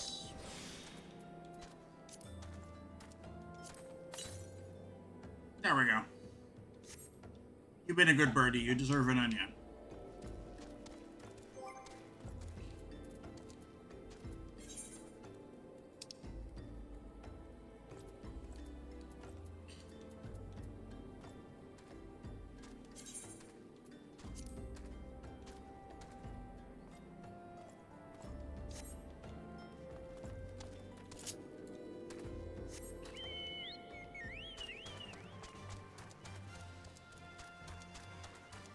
Yeah, you have to do that so that your chocobo will continue to earn experience points.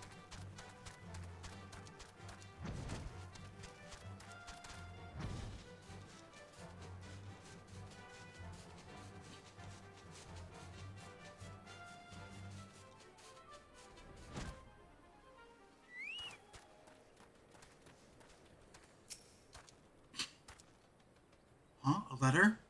Aye, I've got Falupa's missive right here. I won't be delivering it anytime soon, though. Gotta tend to my bird's injured leg first. Even the most minor of cuts confessed to her if ignored.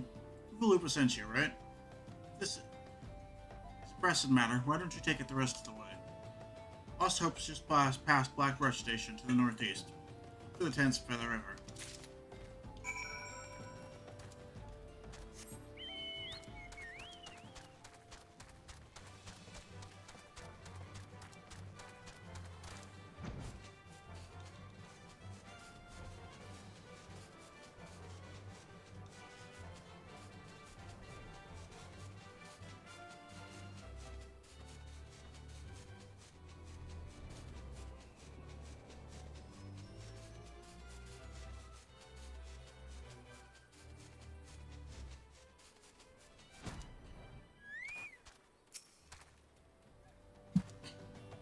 Passing through, or will you be staying a while? Falupa sent you all this way because of a late letter? Ah, the boy is still far too earnest. Despite my demotion, he continues to call me captain. I suspect he has no idea what it means to be transferred to Lost Hope either. Brass blades don't give a Kikiran's arse about this. No one in Ulda does. All here have been forsaken, adventurer. The refugees, their protectors, and you will be too if you're seen associating with us.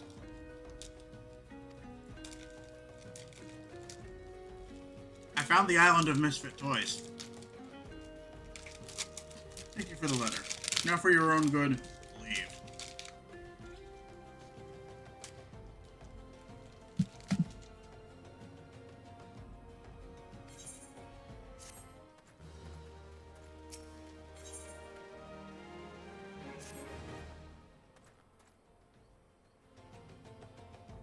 I thought I told you to get out of here. What, looking for a chance to do some good? Guess I can't force you to leave. Damn stubborn adventurers, the lot of you. Fine then, listen well. A band of outlaws has taken up residence in the Grivion Mounts and on the ridge to the south.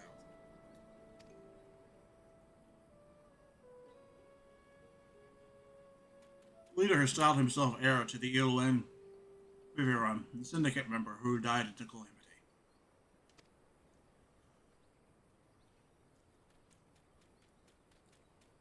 Baron and his cronies are not more than a pack of jackals. They prey on the people of Lost Hope, robbing them of what little they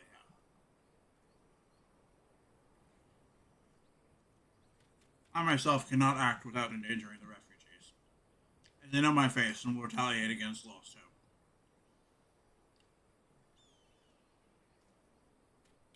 You, however, are not known to the bandits or their allies. If you wish to help us, then deal with the Baron.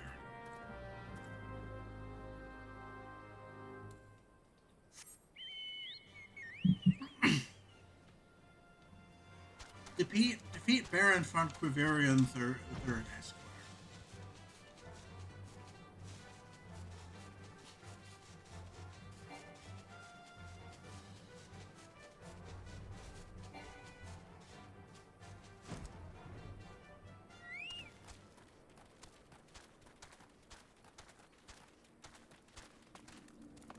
Okay, let's sneak around.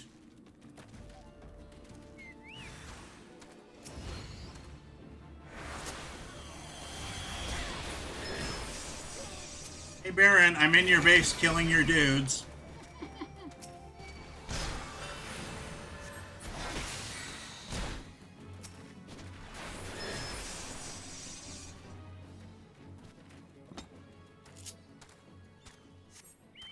That was the meme-tastic thing to say right then.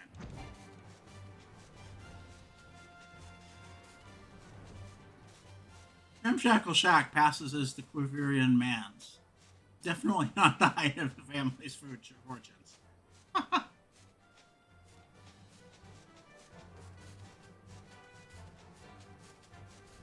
Indeed not, but I was definitely in his base killing his dudes.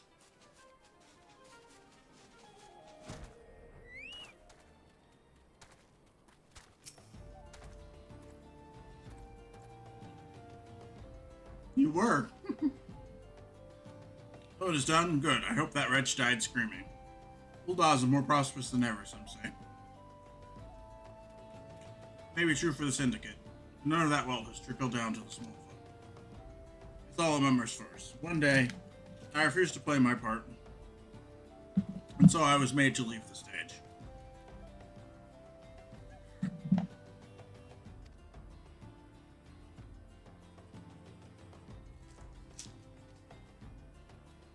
Aye, my time has passed. The brass blades of the rose must look to others for guidance.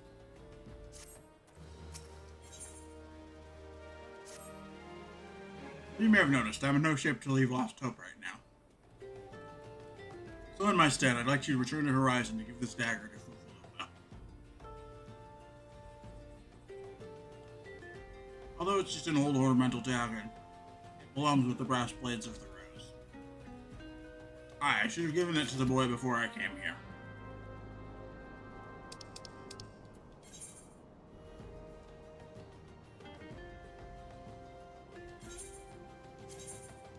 Let's fast travel to Horizon.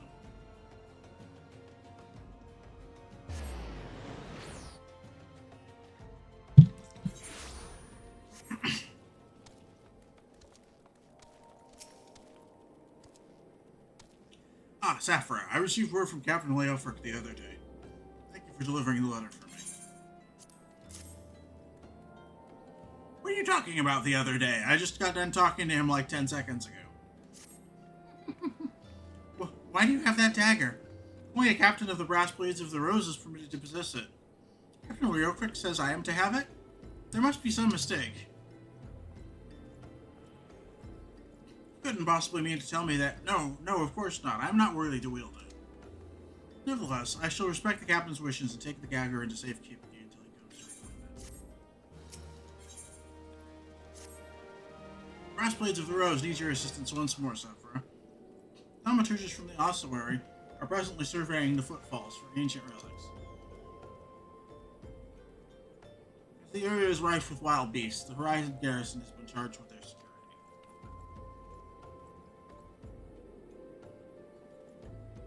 Captain Baldwin sent only a handful of brass blades. Despite his assurances to the contrary, such a small unit cannot possibly be sufficient to protect our patrons. I would have you offer your assistance to my comrades. Travel to the footfalls and speak with Totoruna.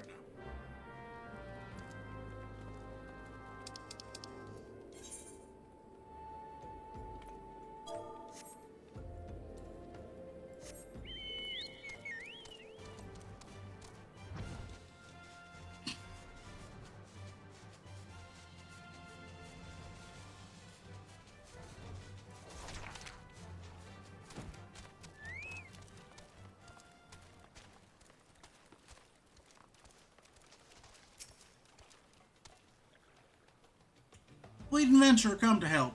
I ain't heard nothing from Captain Baldwin about this.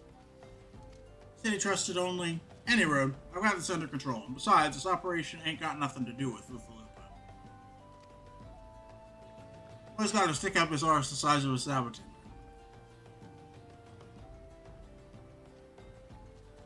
No wonder the captain told him to stay at Horizon.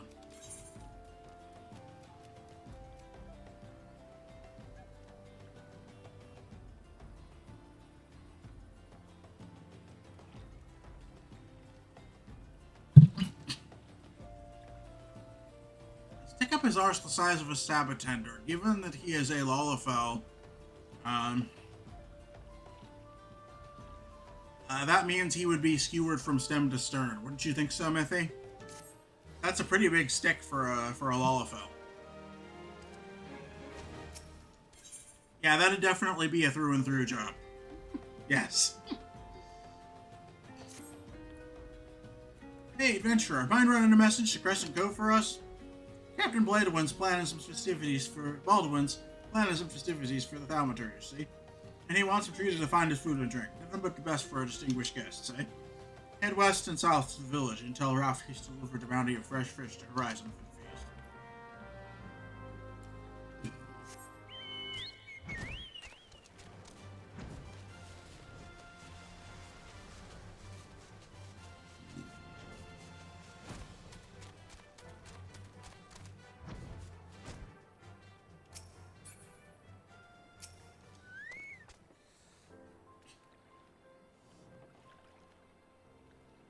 Fresh fish for Captain Baldwin? Of course. We would do our best, sir. Unfortunately, we've had a poor catch in recent days on account of the rough seas. Our boat should be returning soon, but I cannot promise that catch will please. But don't worry, sir. The captain will have us fish. I swear it. And just who do you think you are calling Sir, Raph?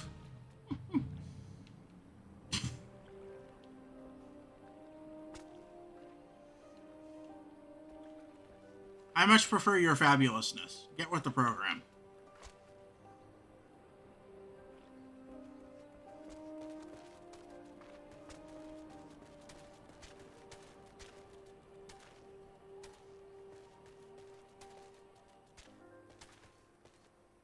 He had the nerve to call me sir. There's something other than tobacco in that clay pipe, I'm guessing.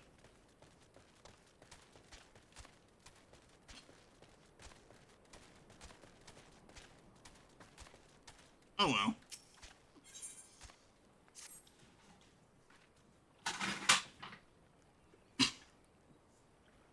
You're an adventurer too, are you not? I know this is sudden, but I have no one else to turn to. Last night, a gang of bandits from the Quiver and Mons were in the cups, and I overheard them discussing their plans. Seems they're coming to collect gemstones stolen from Copperbill mines. That's just right, I think I heard one say. They're to meet with their co-conspirator soon, at the Footfalls. What did you say?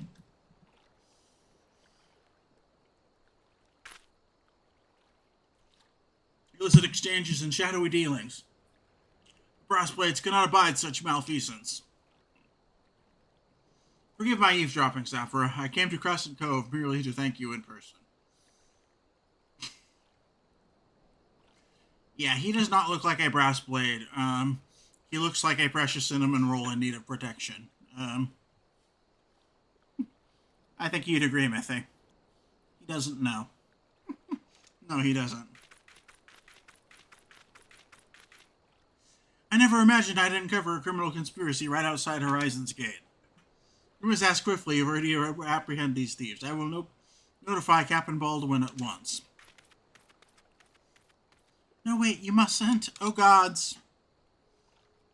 You must stop him before it's too late. Captain Baldwin himself is working with the bandits.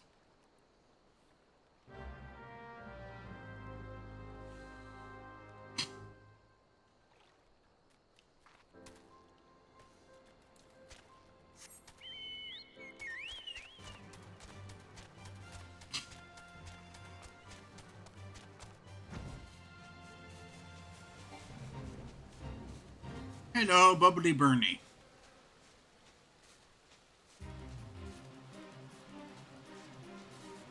Yes, I know this crab. I like this crab.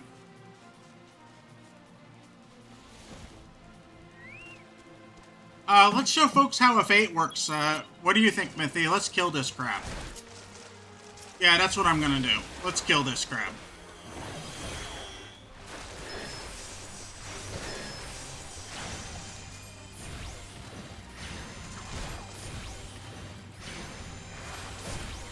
Alright, you just hold tight there, Bubbly Bernie. This won't hurt very much. I promise to make this as quick as I can.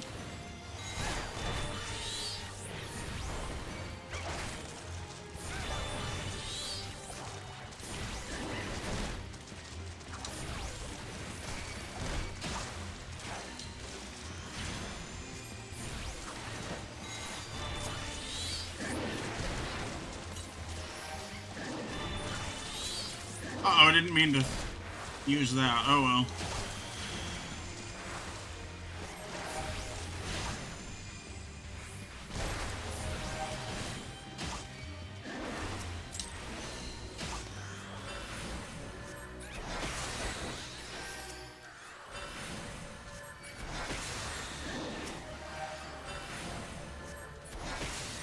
Yay, we did it.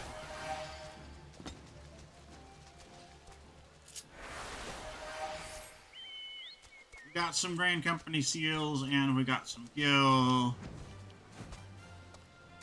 And looks like another solo duty here. Now let's do it on normal. Let's see if we can handle normal.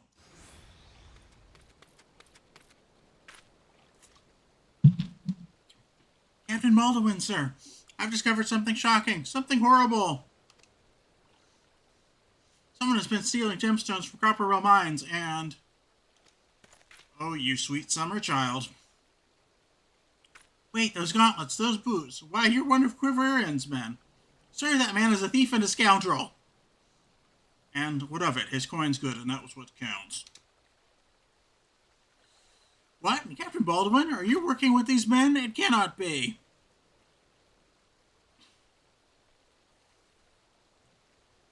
Yes, a good heart and a slow head, and,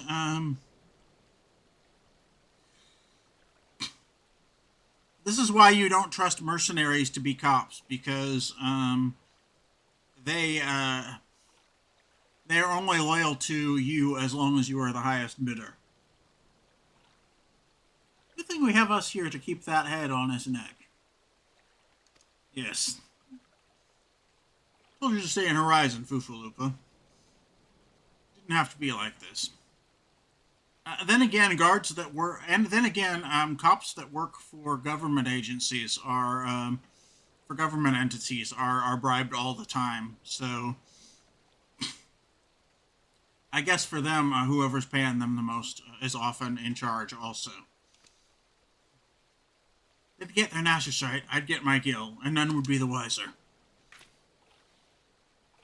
Every client is one missed payment away from being a target, and every target is one bribe away from being a client. Yes, Schlock Mercenary. But sir, what if your crimes are uncovered? What if Lord Lorito finds out? You goddamn fool, don't you see? I'm acted under the authority of Lord Lorito himself. No, that can't be true. Why do you think people join the Brass Braids, Fufulupa? To serve and protect? Ha. We're not the bloody flames here. We do this for the coin. You there, adventurer. Do you remember me? Well, I remember you. Wait, I thought I murked you. I am Sir Baron von Quiverian the Fourth Esquire. You killed my brother, and now I'm going to return the favor. I am Inigo Montoya. You killed my father. Prepare to die, you son of a bitch. Brother. It's his son. Brother. Whatever. Well, that's settled. It's clearly in everyone's best interest that both of you die. But yeah, I got to quote Princess Bride here. Yay!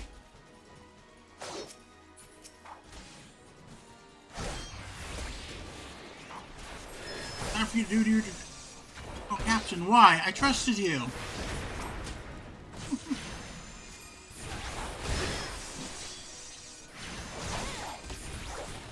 Stay dead this time, fucking Fucking thaumaturge.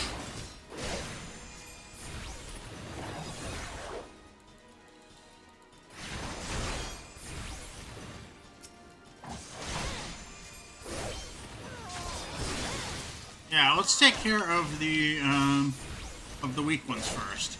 Hey, you're stronger than I thought.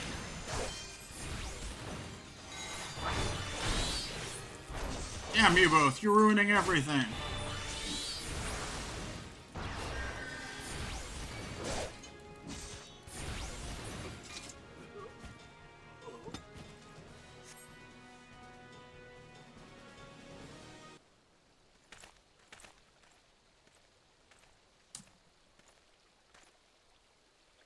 That's enough, Baldwin.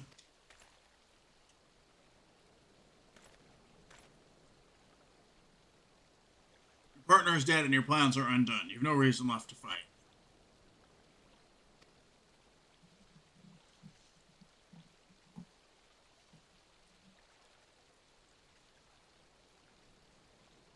Stay out of this layoff, Rick. I don't take orders from you.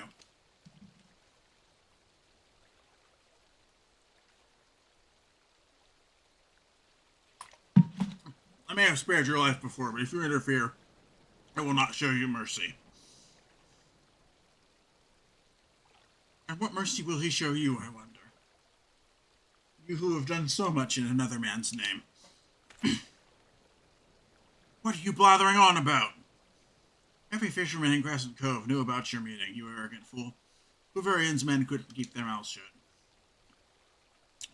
Imagine Lord Lorito's surprise when he learned that a rank-and-file brassblade was using his name to advance a personal agenda. He knows 7 hells, but I'm a captain. He wouldn't... I was once a captain too, remember? And we both know what happened to me. And now Baldwin finds out what happens when you're not worth your master's time to protect. Indeed. Well thought, boy. You've done the brass blades of the Rose proud. Captain Leofric, Captain Bladewin, he said that Lord Lorito...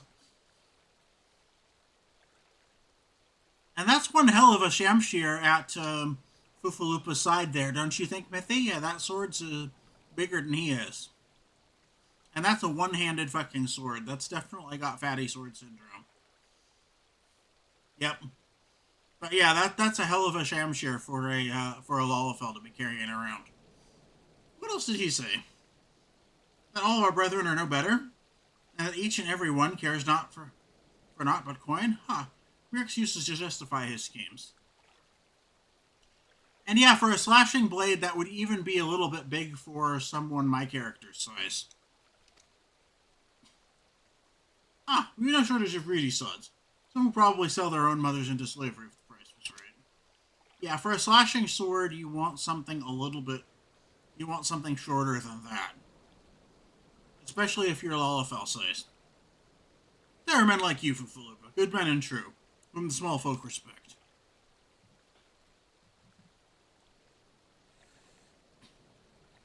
Incidentally, Leofric said Lord Lorito wouldn't waste his time with a small-scale smuggling operation. Not that Lorito wouldn't be involved in a smuggling operation, just not one that small. Oh, exactly. Captain. Thank you for your help, Saphira. The captain and I will escort Captain Bladewin back to Horizon. Pray visit me in town when next you return. Honestly, to make up for the size disadvantage, a Lalafell should probably have a two-handed sword, because it's not that much heavier than a one-handed sword, and you can use it in 2 hands. So, being small of stature and having less reach would be less of a disadvantage. So honestly, for fantasy dwarves, for Lalafell, for hobbits, a two-handed sword is probably the way to go.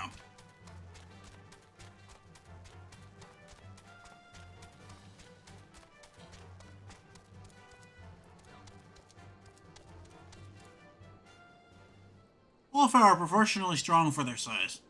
There just seen in 1.0 where 2 Lalafell check a full-grown hero each out of the Miners Guild. Philippa is still too green to read between those lines. But let's not us be that naive.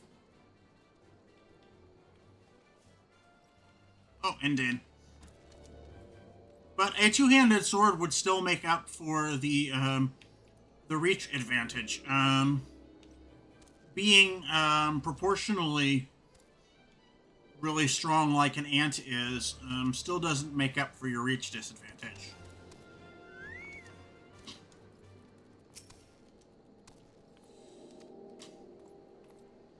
Detonate. Edward serves after captain of the Horizon Garrison. Doubtless it is only a temporary arrangement. I will do my utmost to represent my brethren and protect the people of Horizon. Thank you, Saphira, for your service to the Sultan. You are a true hero.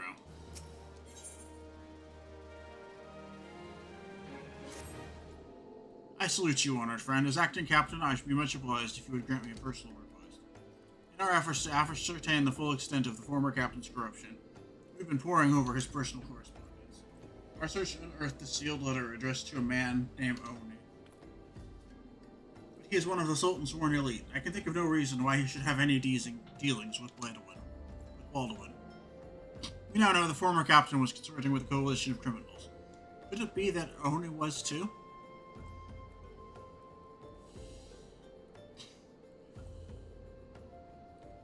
This letter may well serve as evidence of their collusion, so I dare not tamper with it myself.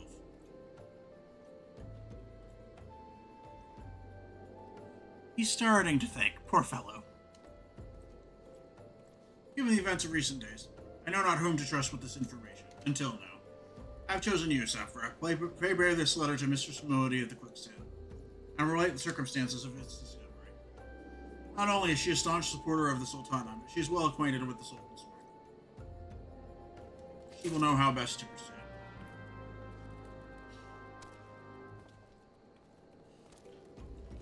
Yeah, it seems like Miqo'te is like the administrator behind, in addition to being the innkeeper, she is like the administrator behind the scenes, who keeps everything running in Ul'dah. So she is not just a tavern keeper.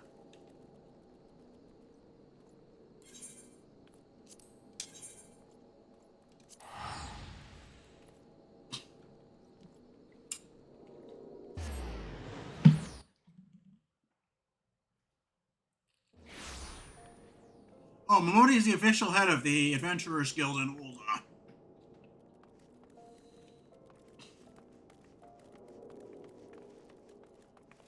Okay, yeah, that does make a lot of sense. So she oversees all of the freelancer adventurers that the Sultana and the Syndicate hire for various purposes. And yes, she has lots of connections.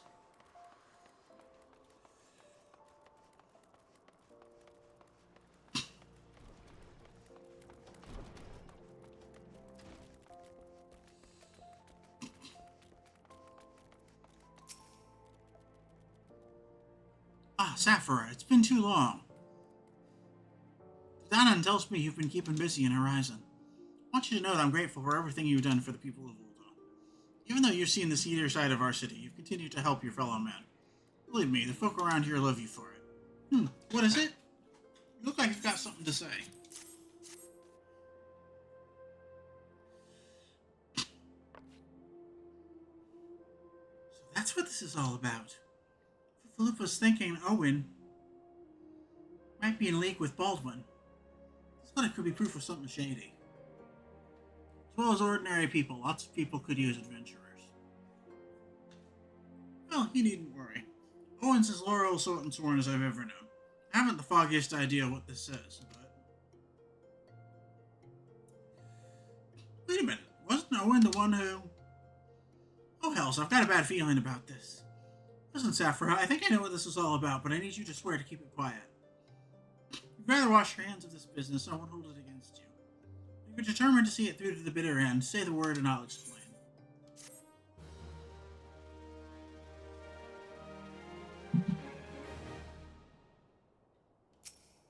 Can I count on your discretion, Zaphira? If so, then listen closely.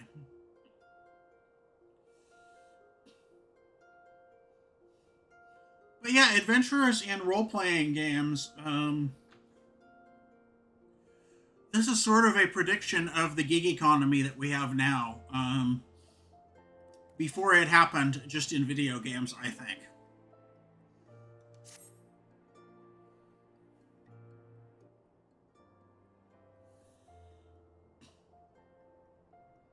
Adventurers for hire running around doing odd jobs for anybody and everybody.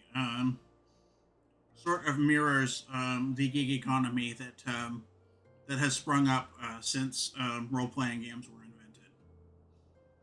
That girl believes Ulda to be a sultanate ruled by Sultana Nanama Ulnama. Truth is, though, it's the 6 wealthiest citizens that hold the most sway. The Syndicate. Be that as may, the Sultana has still got the support of the people. She might struggle to keep even that if a certain incident becomes public knowledge. And Owen's the Sultan Sworn who challenged who was charged with guarding it that night. Shoot, I skipped over some lines. Oh well. I bet anything this letter was written by the bastards who made off with the crown. Can't be a coincidence that a man we know to have been fraternizing with thieves had a letter for Owen of all people. At this of all times. Ah, the threads start tying together. You need to take this to the man himself, Saphira. Tell him Miqo'te sent you when it concerns a lost heirloom. So the fellow needs help. I want you to lend it to him. The future of our fair city may depend on it.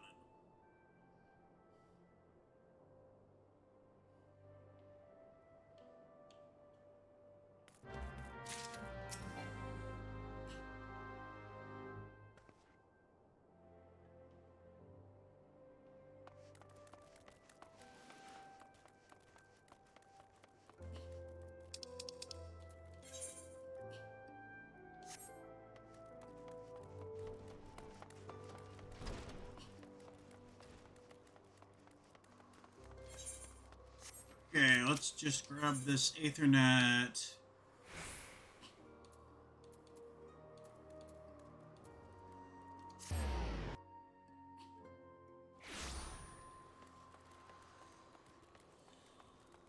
This is a lot easier than walking around the city. I'm glad I grabbed those. The heart of the Sworn lies beyond. State your business. Pardon, did you say a lost heirloom? Proceed.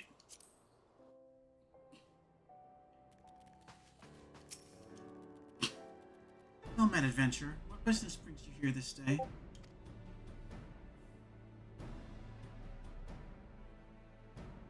A letter? Very well, let's see it.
But you have some inkling as to its contents, I think.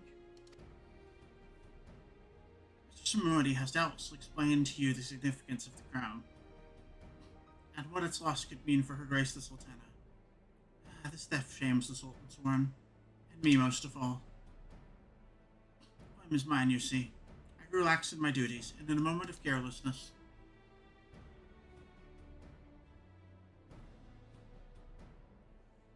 no, it will do no good for you to recount the tale now. Since the hour of the theft, we searched frantically for any signs and whispers as to the whereabouts of the crown. We have found nothing.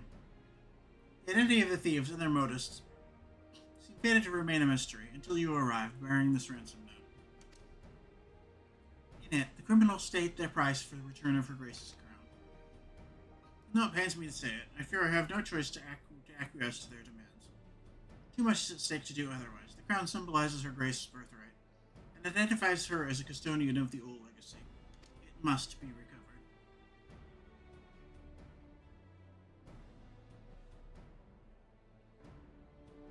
I will travel to the unholy heir and pay them their ransom.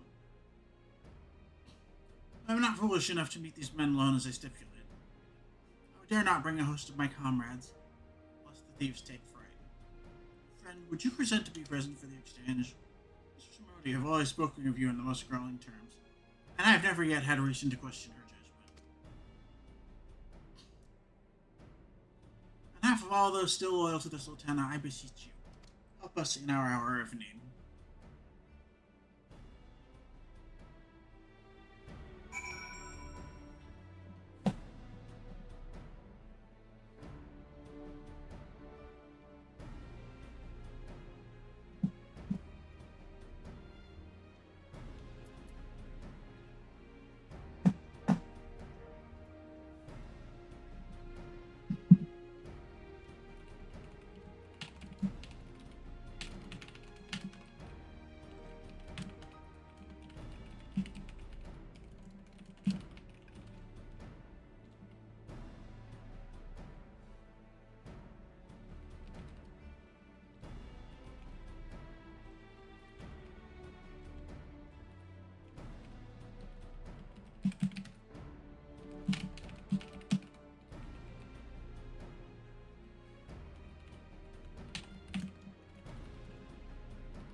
And Miqo'te, private message, something you might be interested in, something we've been talking about, but I don't want it to be, like, general on stream.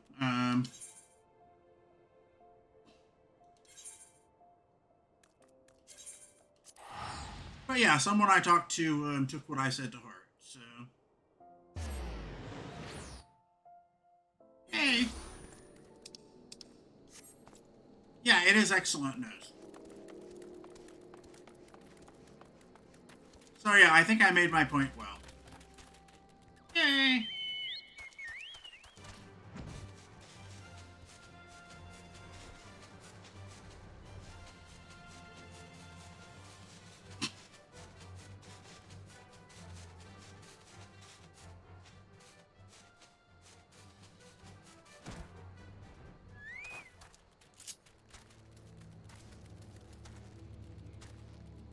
Okay, Curtain of Light. So we've got another solo instance here.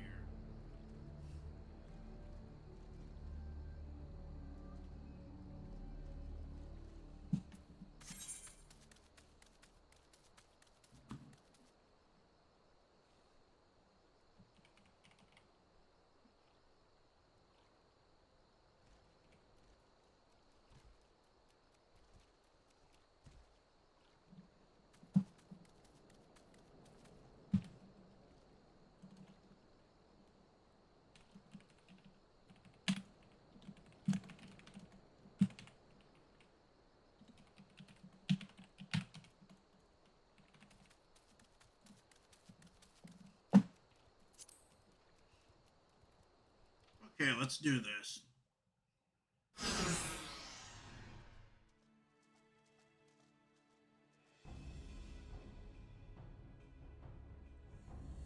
I've come as agreed. Now show me the crown. Aye, you'll have your precious crown, once we've been duly compensated. Do you think me a fool? What assurance have I that you will honor your part of the agreement? Now, Owen. You're the least trustworthy man here. Not only was the crown stolen on your watch, it looks to me you violated the terms of our exchange. Did we not say that you were to come alone? And given that you're not alone, what guarantee we have that there isn't a company of archers surrounding us even as we speak? ready to feather me and my men the moment they catch a glimpse of the crown.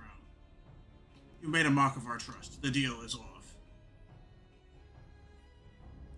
Wait, here's your payment, as promised. And yeah, Owen is very androgynous looking, like Bun. I thought Owen was female at first. Owen is very gender. Aye, just the real thing.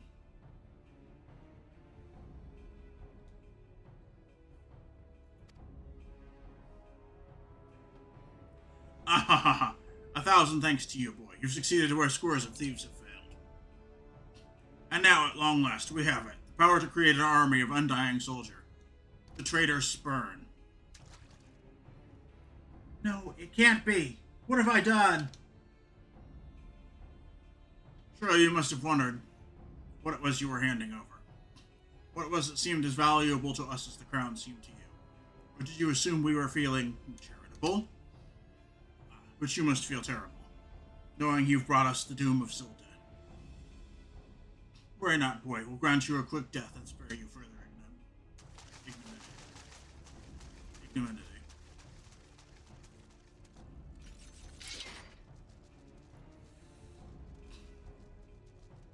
There's too many, Saphira. Run! Run while you still can. I will do my duty. It's your duty to serve the Sultana, lad, and you'll be doing it for a good while yet. There's no need to be Rambo here, Owen. You have friends. Traitor Spur. Now that's not the last we hear of that, especially if we do Hildebrand. Indeed. Sultan Sworn! To battle! That wasn't the line, but that works just as well here. Sultan Sworn, ha! No matter, kill them all!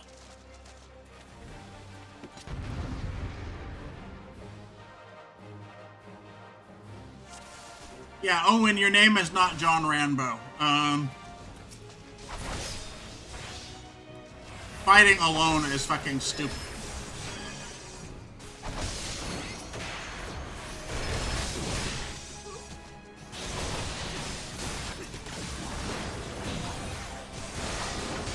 Okay, let's take out these archers here.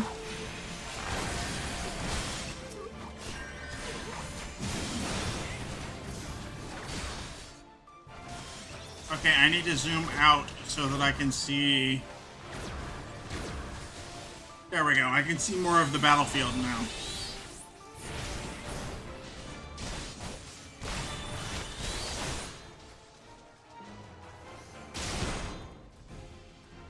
Oh, that is set dressing. You can't actually fight those people.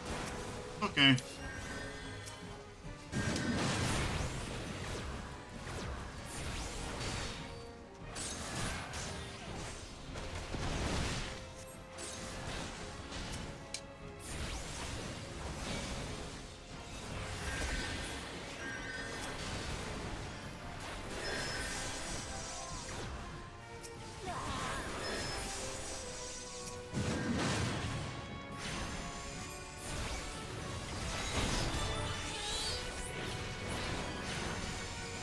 Curse dealers and spellweavers. Kill the ones in the dresses. Oh, indeed. I gotta kill the clothies first.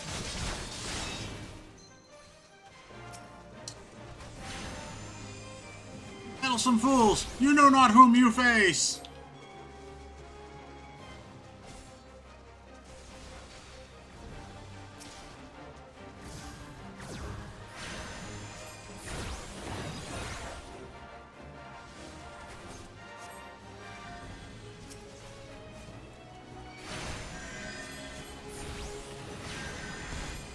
Or freaking Void Scent.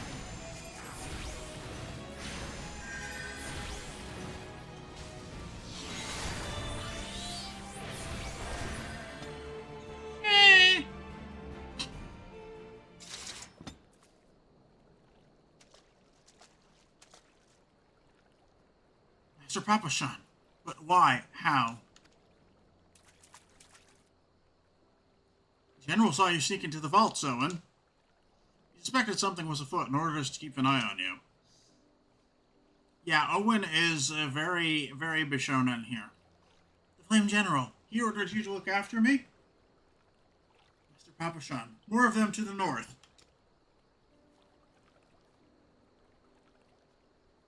Yeah, Owen is a Bishi boy. I like him already. After them, Sultan Soren. They have the crown. This lot sought only to delay us.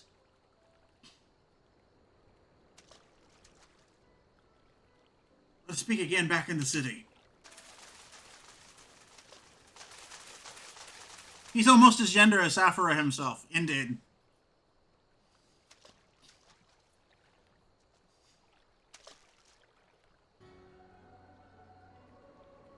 The source of his strength becomes clear.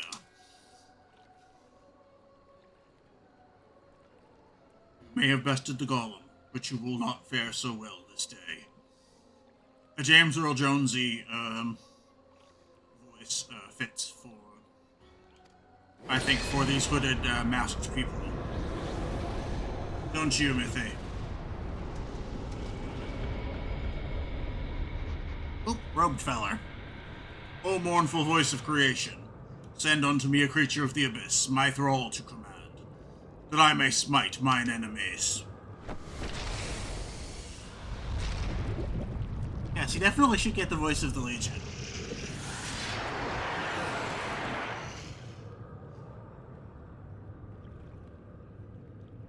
Your very being imperils the plan. You cannot be suffered to live. So yes, consider this voice sort of a send-up to James Earl Jones. May he rest in peace.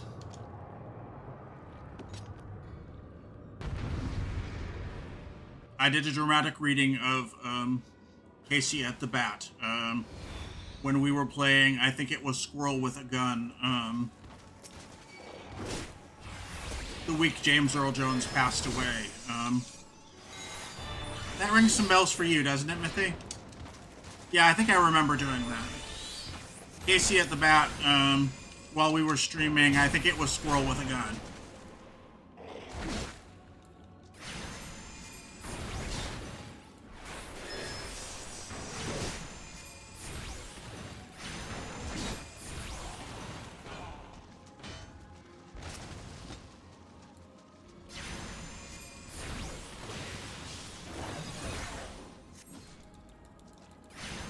Yep, I definitely remember Casey at the Bat.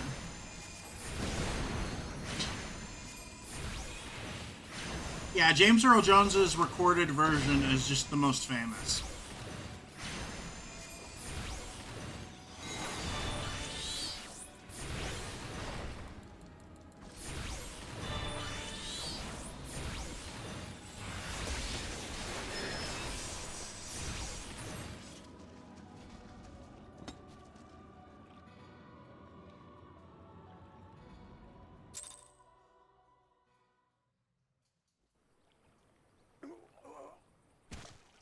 Oh, that the wisdom of the Paragon should be brought low by mere mortals.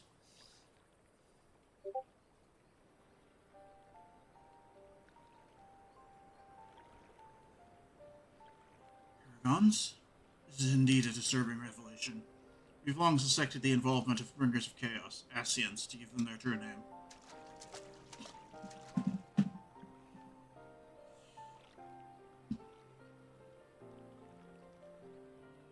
We cannot be sure they're responsible for the recent disturbances until now. As if the Sultanate needed any more enemies.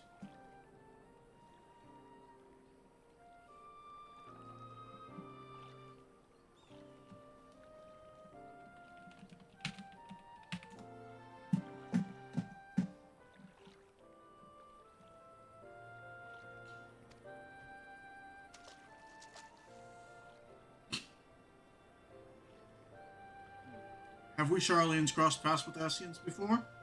Well, we've certainly... Wait, I don't recall telling you about my homeland. And yes, that's right. You're one of the gifted. You know, this marks the third time I found you in the midst of trouble. If I didn't know any better, I'd say you're a lodestone for it. Wait, I'm the chosen one? You mean that feeling I get when I'm drunk is correct?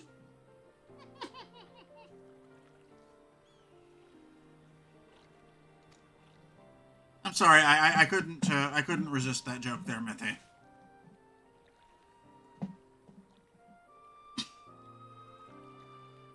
Anyway, I'm glad I started following you around. Who knows what grand conspiracy you'll stumble upon next. I jest. I've truly been watching your every move. I wouldn't have taken so long to intervene in your latest altercation. But all's well that ends well, eh? Our masked friend is no more. And while I very much doubt we've seen the last of his kind, his demise will likely grant us at least some respite. On that note, I must away. Until next time, Sapporo.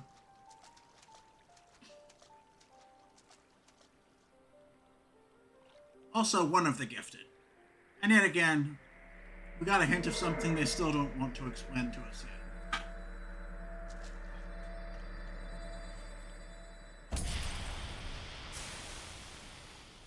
Yes, one of the gifted, but I think you'd agree, Mithy, the joke is funnier if I say, wait, I'm the chosen one? You mean that feeling I get when I'm drunk is correct?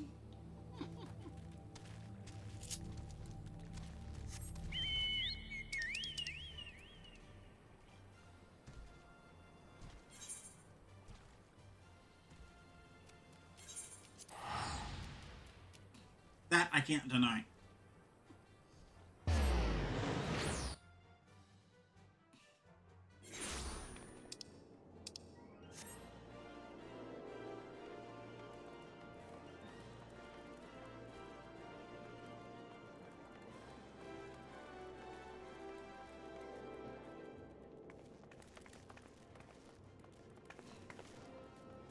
Okay, Heart of the Sworn. We need to go to the Chamber of Rule here. No, Alchemist's Guild is closer.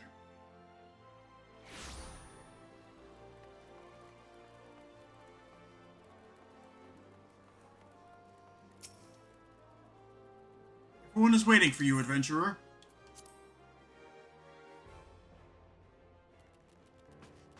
Back to Sultan Sworn HQ. Is it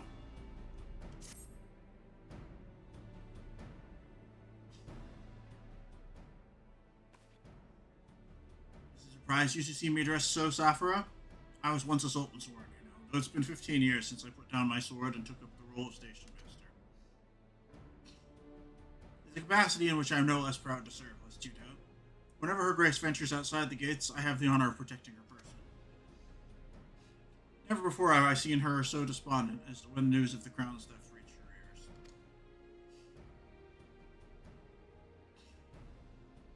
Thanks to your valiant effort, she has returned to her former vibrant self. You have the gratitude of every Sultan Sworn, Sapporo.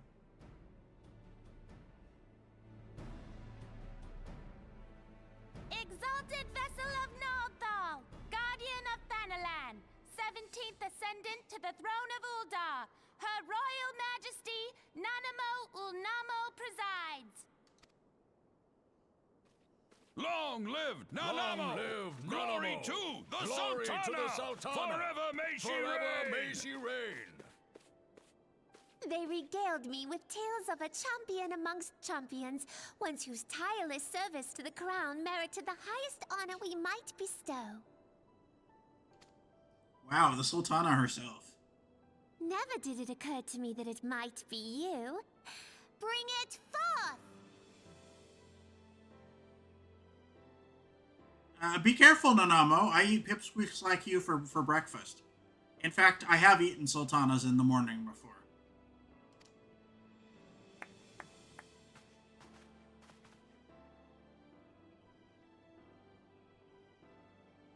Sultanas, of course, being a type of Our grape. gratitude and esteem, I, Nanamo Ulnamo, Sultana of Uldar, confer upon you this gift. Yeah, I couldn't avoid that joke. Sultanas are a variety of raisin. Raubon, Your Grace. see to it that our champion is my personal guest at the banquet. I have eaten sultanas. They're yummy. As you command, Your Grace.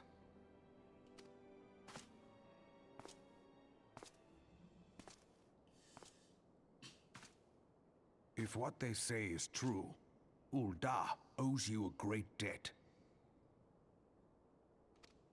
And here's the general. I am Rauban al-Din. With the consent of Her Grace, I oversee the affairs of the Sultanate.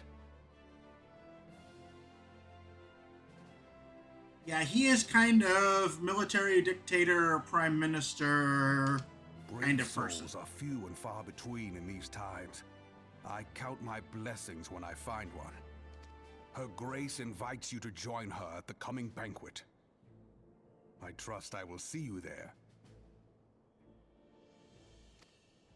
Yeah, he is sort of military dictator, prime minister, Until then, kind of regent kind of role. for the sake of Her Grace and the glory of the Sultanate, may you walk in the light of the crystal. You know, we're Game of Thrones fans around here. He is the hand of the king, basically. Yeah, he is the hand of the king. Rabban is a member of the Syndicate. His seat bought with his winnings as a gladiator. He's just that good at gladiatoring. Indeed.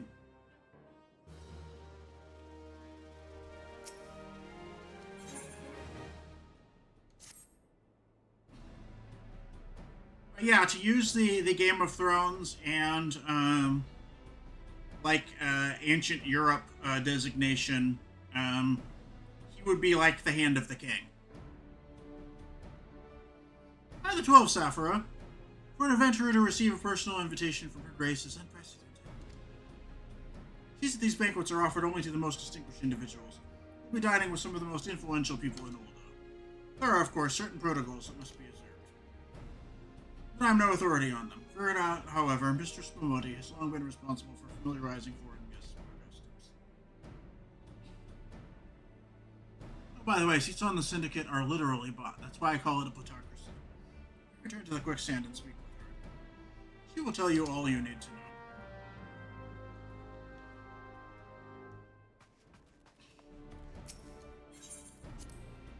Well, in our real life history, ever since the rise of the merchant class, titles of nobility have been purchasable in many different countries throughout the world. So that is not something new to our world either.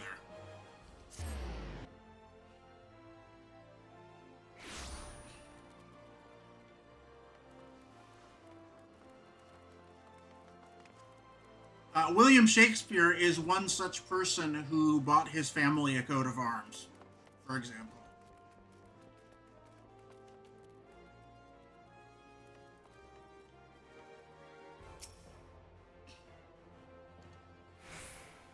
Welcome back, Saphira, and congratulations on your invite to the big soiree.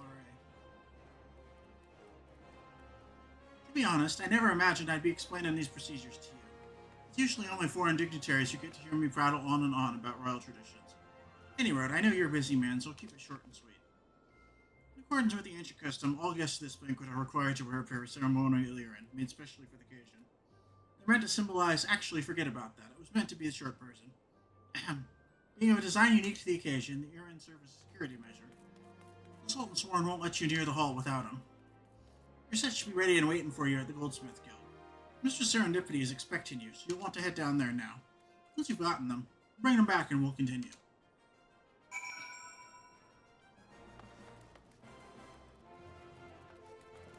Also, the Medicis and Rothschilds in real life bought their families coats of arms and peerages as well, and so did quite a few other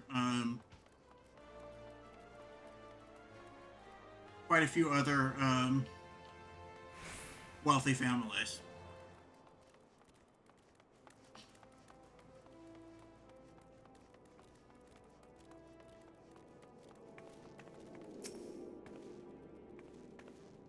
Yeah, buying into or marrying into nobility is certainly nothing new.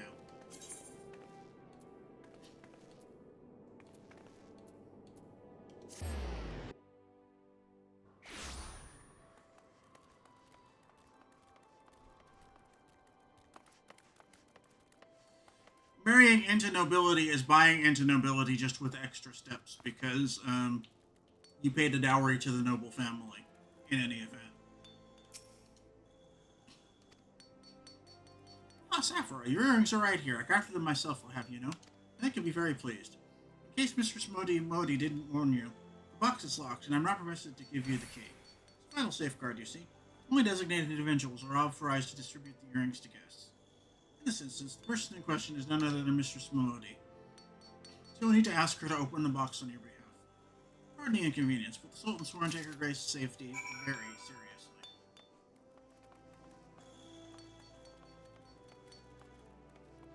I will leave that. That is a plot thread for later. So wink and a nudge, but moving on.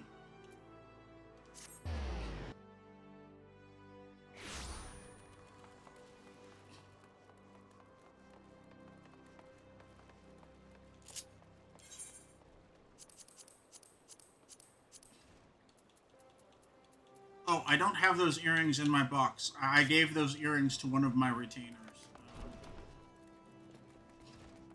I will have to grab them if the quest requires them. Dip your earrings yet, Saphira? Just like the Guildmaster outdid herself with this pair. You best take good care of these earrings. If they fell into the wrong hands, gods only know what might happen. Now then, I hope you're feeling sociable, Saphira. You're about to hobnob with Uldo's elite. Let me know when you're ready to head to the banquet. That's it, Saphira. Your big debut in Uldon High Society. Banquet's being held in a fragrant chamber. Head over to the Royal Promenade and Bartholomew will show you in. Oh, be sure to put on your earrings first, or he'll send you packing. Right, well, I reckon that's everything. Try not to let all the pomp and ceremony get to you. Just be yourself and you'll be fine.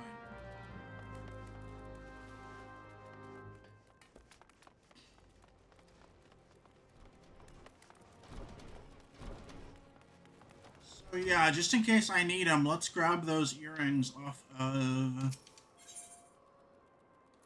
of my retainer.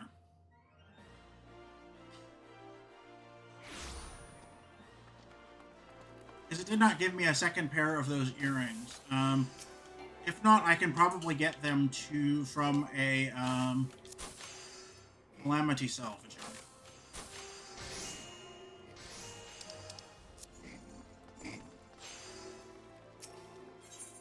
See if I can get in with... no, I cannot get in without the earrings. That is red, so... Suspend New Game Plus for a second.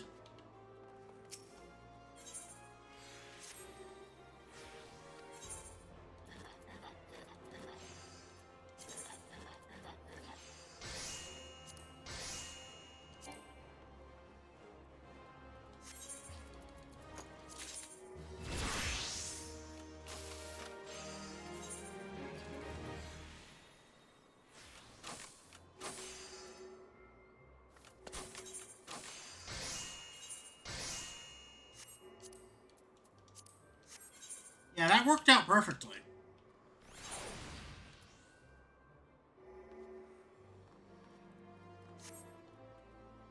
I will deal with my retainers after stream is over.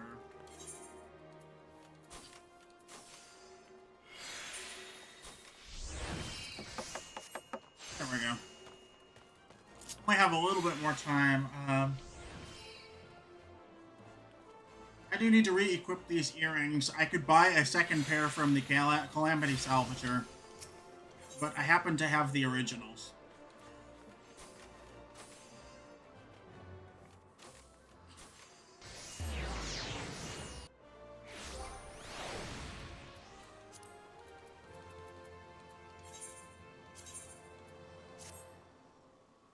So let's turn New Game Plus back on.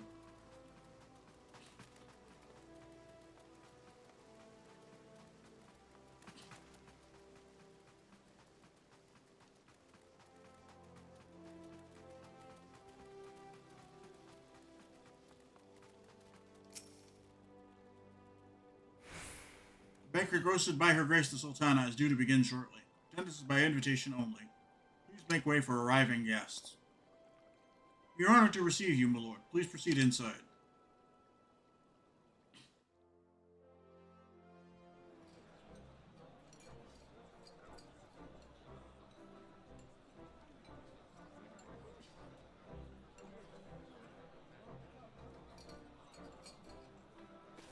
Yeah, don't call me sir. I prefer your royal fabulousness.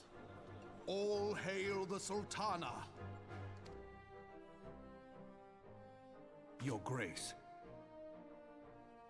Yeah, I have a feeling I'm going to get a lot of mileage after. I'm going to get a lot of mileage out of the fact that sultanas are a type of raisin.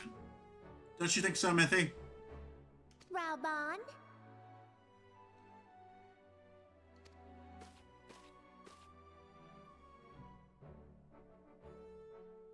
There is Bun. Bun is so pretty. Of the Royal House of Ul, I, Nanamo, 17th of my line, have summoned you here.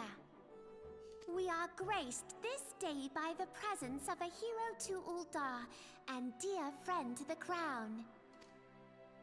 Honored guests, I give you our champion. I found out about sultanas as raisins from the Discworld novels.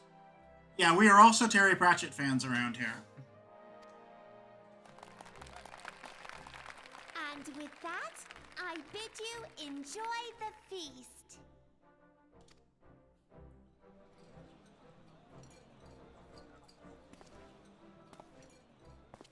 As I said, I have actually eaten sultanas. They're yummy. Not to spoil your appetite, but Uldar is hardly so bountiful as this meal would have you believe. While we gorge ourselves, children starve in the streets.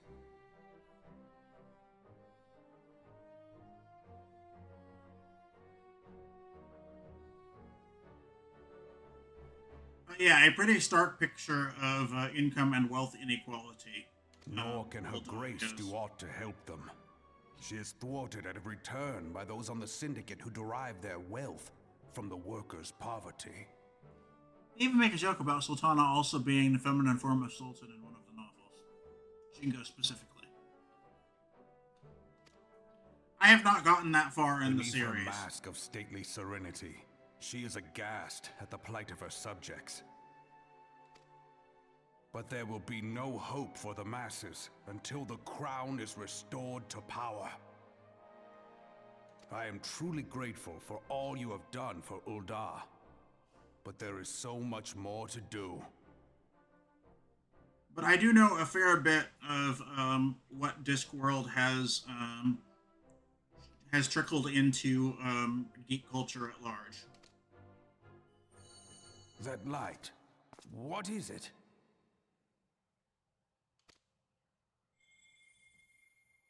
I am still in the process of reading So Guards bright. Guards. Almost like by the 12. Tell me true, have you been troubled by strange dreams of late? Visions of the crystal?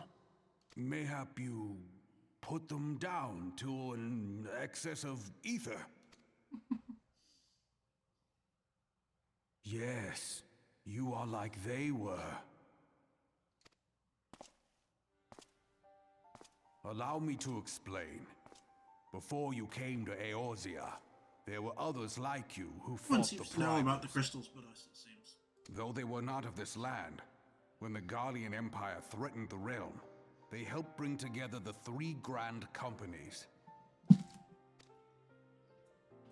And they stood with us at Cartano, that fateful day 5 years ago.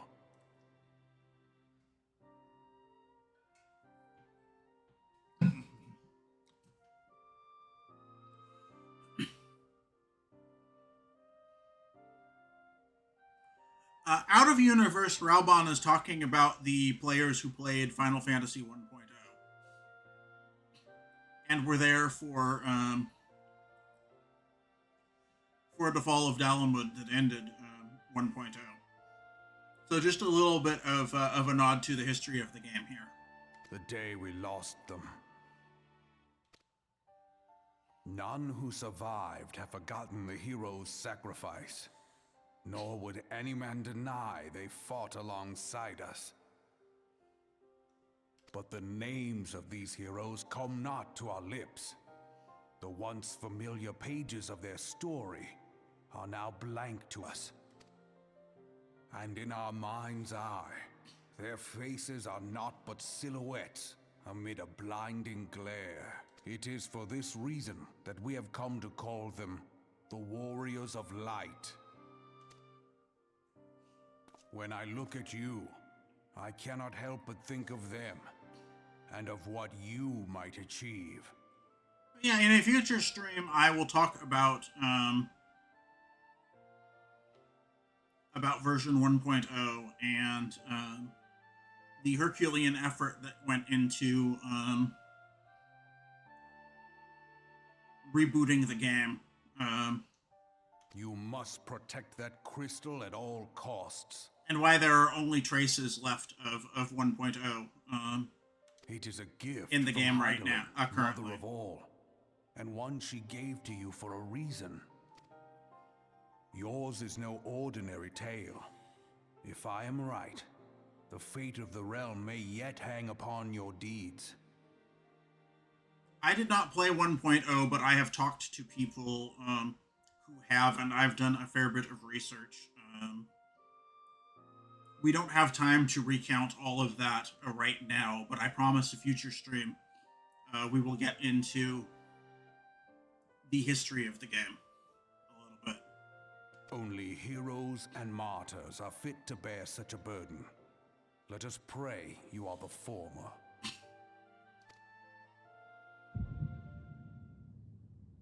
I started playing in patch 4.2 or 4.3, I think. Anyhow, Stormblood, the third expansion.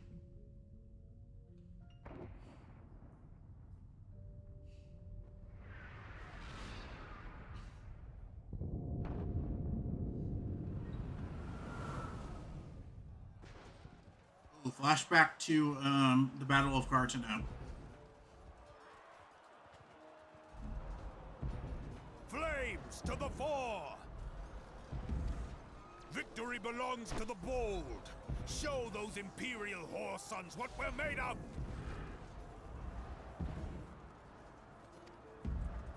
The left flank buckles. Divert the barracudas. Bid them hold that position, though it costs them their lives. Merlvin, my favorite of the city-state leaders. The yellow serpents are in need of succor. Pray, send the white wolves to their aid.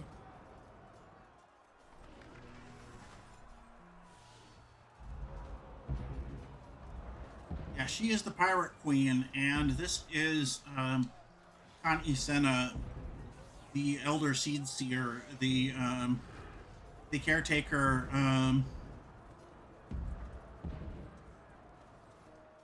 appointed by the elementals, who are kind of the supernatural power center of The Gridania. adventurers risk life and limb for our cause. We must not fail them. That's a decent Reader's Digest version until we get to their stories, don't you think, Mithy?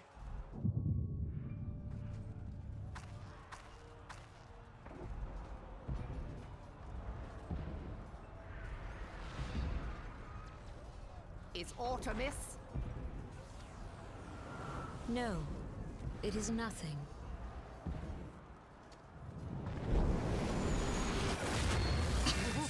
Bloody hells! Yeah, the elementals I of won't go down so easily! Eyes forward!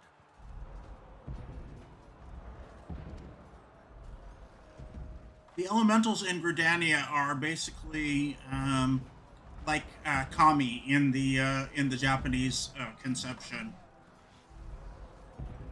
We are being watched.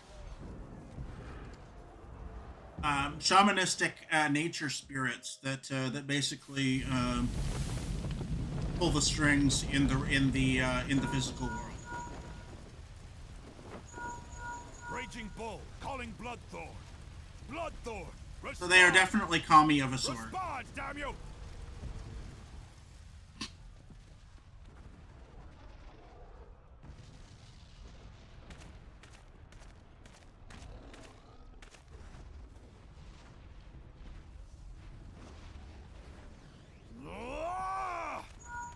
Raging Bull, this is Mad Snake.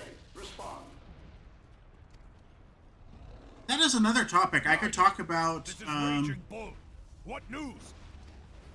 We're surrounded by a blaze. There is no way out. Gods preserve, what is that thing?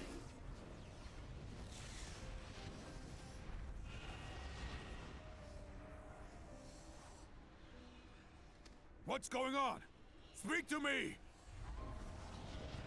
yeah, they have fantasy walkie-talkies for battlefield communication here. We cannot hold much longer. In game, they are called link shells, and link shells is something that players can use. Also, Mad Snake! Mad Snake! Answer me! to keep in contact with their friends that aren't in the same FC, or perhaps are in the same FC.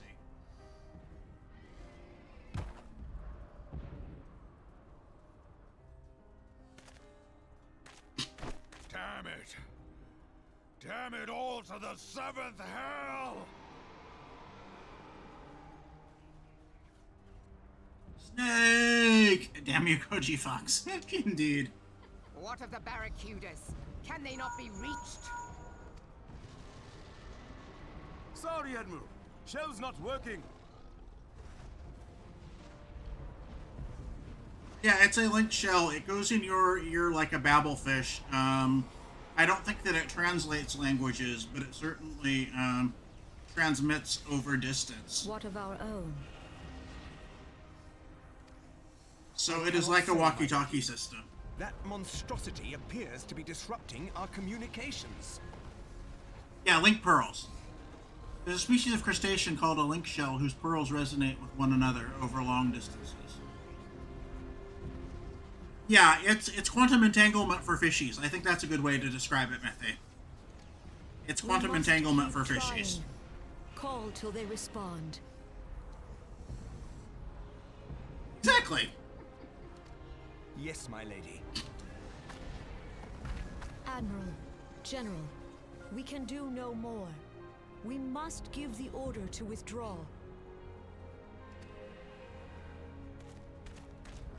I will not forsake Louis Soir. General, please. Victory may belong to the bold, but there will be no victor this day. And I believe this is the cutscene that the people in 1.0 saw before the servers went down. Or if not, it was very You close to know this. to be true. Let us not sacrifice lives in vain. The adventurers fight bravely, but to no avail. Let them withdraw, and let us be the ones to stand with Louis Soir. And the final trailer for patch 2.0 has a lot of this in it. It was the Battle of Cartano. Belay previous orders. All Maelstrom units are commanded to fall back. Give the foreign levy priority. Let the main host cover their retreat and bring up the rear. Damn it! Relay the order. All flames are to withdraw. I don't care if our link shells are useless. You still have a working pair of legs, don't you? Well, use them, you bloody half-wit! My understanding is what the players of 1.0 saw was basically like Legend of Zelda Majora's Mask. The outcome of this battle was long since decided. The red moon just kept getting bigger and closer in the sky Then risk a massacre. until the servers went down. Linkshell communications can be hacked, but it takes considerable magical skill or knowledge. It can also be jammed, as seen here, either purposefully or by sheer density of etherical static.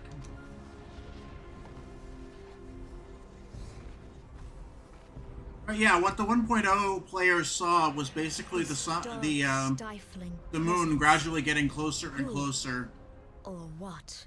Very much like it does in The Legend of Zelda Majora's Mask. We go to take our place beside Archon Louisoix. To your positions. Until it was practically the only thing you could see in the sky right before they took the servers down and ended 1.0. I got the story mostly right, don't I, Mithy? That's what I remember friends who played in 1.0 telling me, and what I could figure from people who have documented it. You have it exactly right. Logalo, Asawad Deken Bet Mubut. Imarat Way, Kiskat Toga Hats Wadadorns. Sees Nigem, Fistun the only Lamrai Satai Dorn.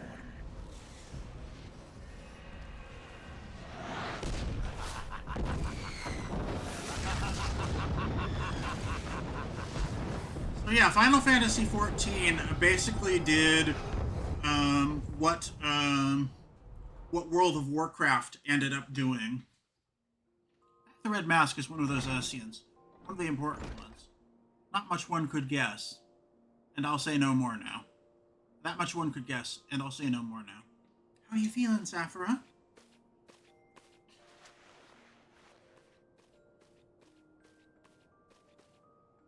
Miqo'te's got red eyes.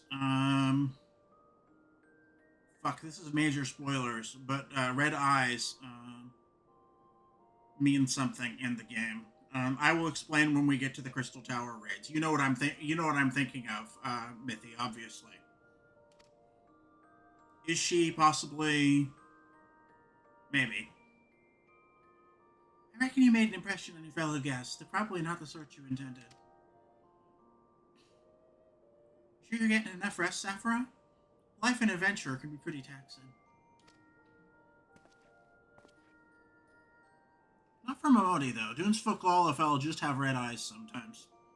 Any road. Good to see you're back to normal. No offense, but looking after you was getting a bit tiresome. And you don't really find out what the red eyes mean until, freaking, Shadowbringers anyway. Oh, before I forget, the General left a message for you. Said that when you're feeling up to it, you should come and see him at the Hall of Flames. Probably wants to finish the story he was telling when you fell asleep.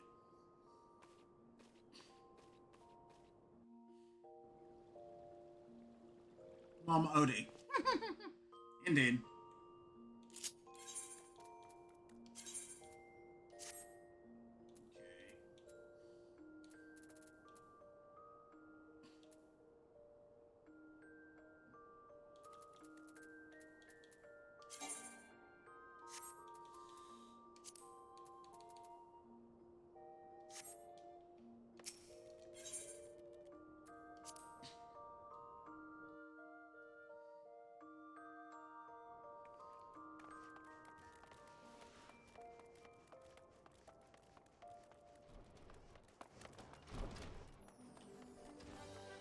This is a decent place to call it, unless you want to go further, Mimothy. Up to you. I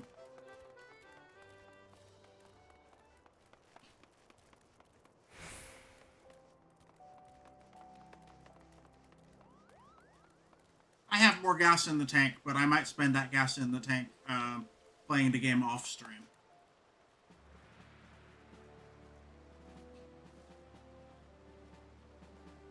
Finish with the finale cutscene.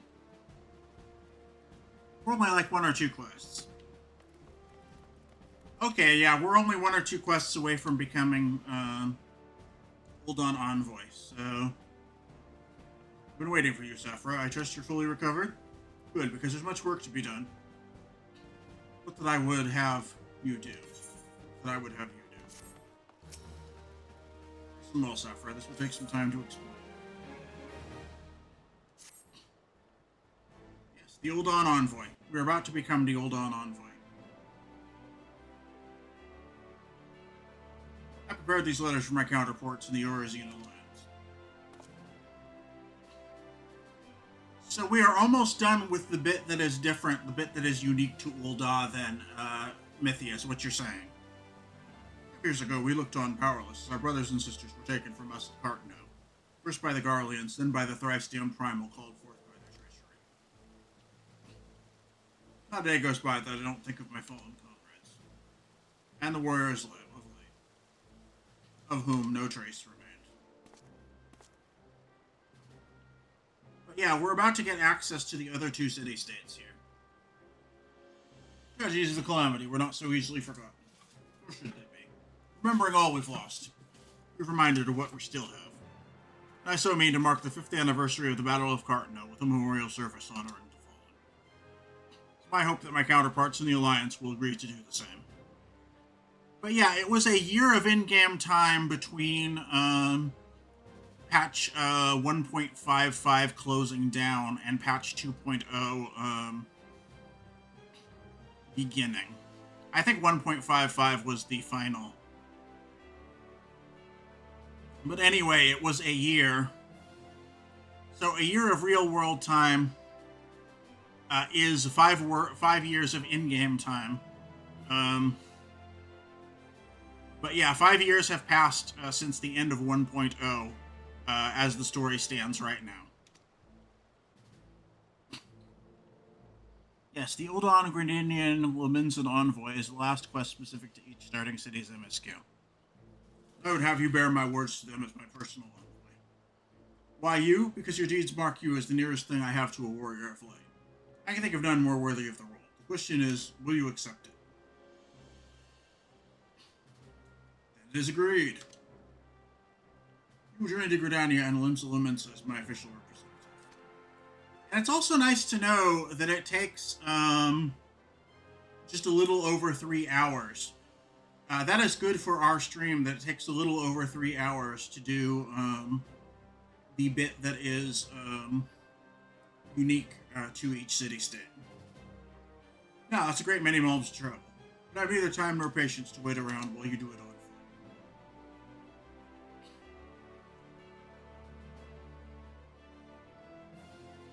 I hereby grant you permission to use the airship routes connecting the 3 city-states. This pass serves as proof of your privilege. Gone are the days when airship travel was available to all. The ever-present threat of Imperial attack has forced us to impose drastic restrictions out of concern for public safety. These passes are only granted when circumstance demands it, as is the case. Though there were others who insisted you be granted one regardless. Aye, Saphira, I am not alone in seeing it. Your potential is plain.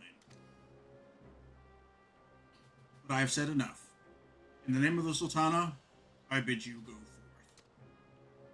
See for yourself the wonders of the realm for which the warriors of light were stolen. Rise to your calling and fulfill your promise. Rauban also deserves an Orson Welles or James Earl Jonesy kind of voice, but I have already used that as the Asian voice. So, yeah, he'll sound a little bit different. And should your path be barred by man or beast, strike fast and true, for victory belongs to real world and in-game time don't correspond very well at all. I'm not exactly clear how much time has passed in universe from this moment you're at now until 7.25. Now go, Saphira, and heal the crystal's guidance should you ever lose your way.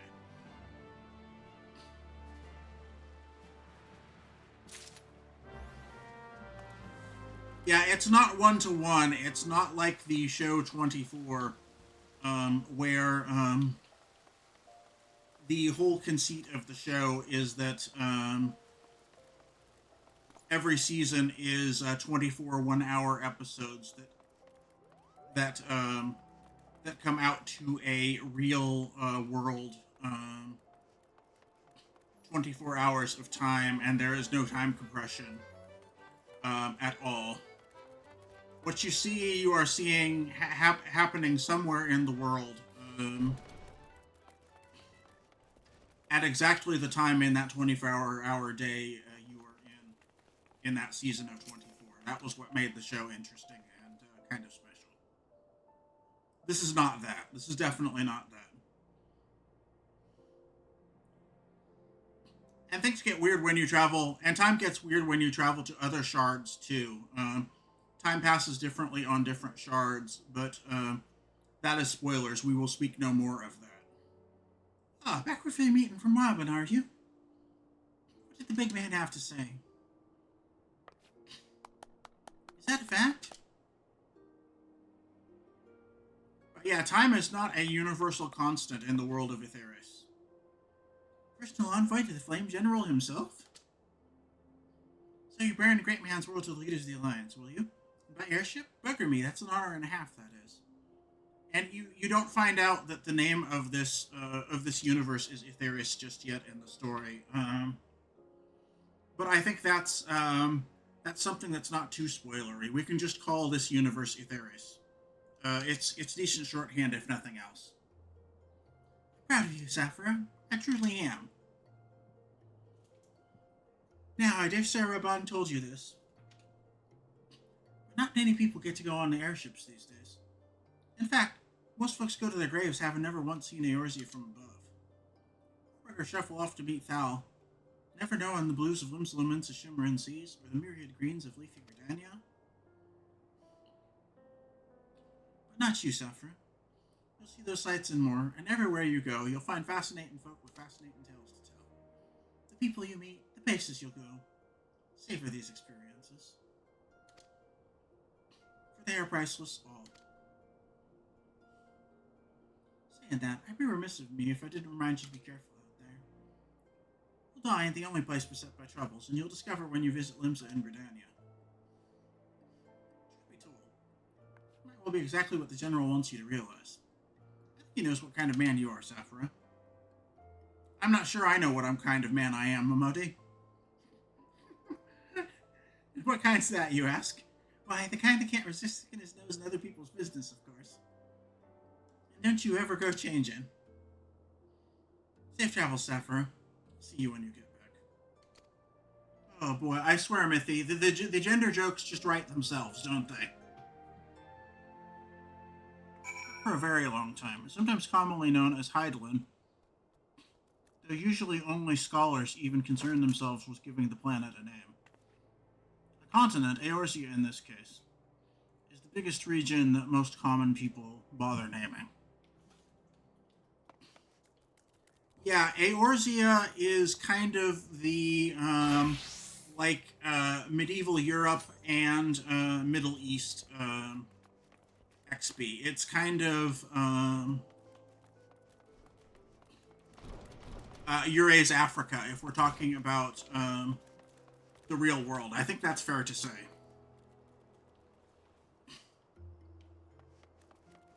Except the Far East is its own thing. So yeah, Eorzea is like Europe and the Near East, really.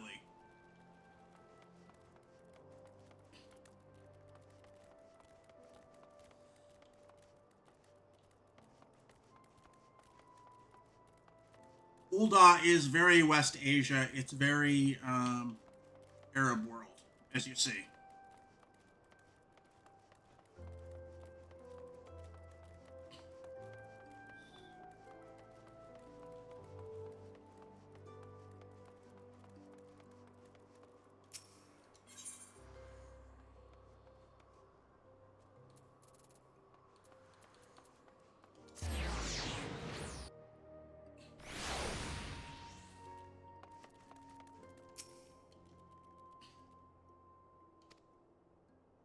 Mistaken. You're the Flame General's envoy.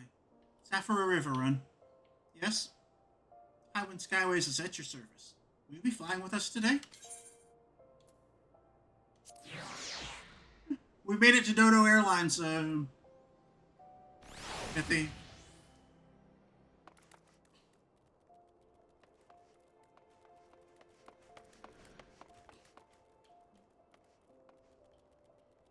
Animal Crossing fans will understand, and if you have watched my previous streams, I did several streams in Animal Crossing New Horizons.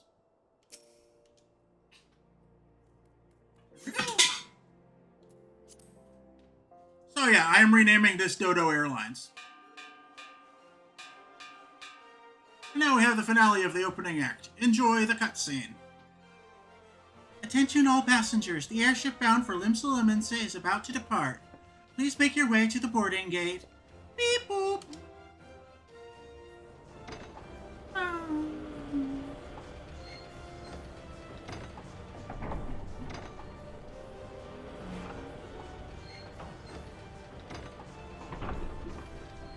That's my best attempt at an airport announcer voice. I think I did okay.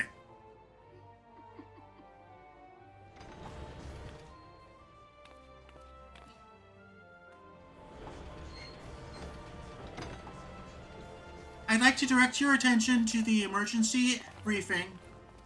The emergency exits are 2 in the front, 2 in the back, and fuck it, we don't have any wings.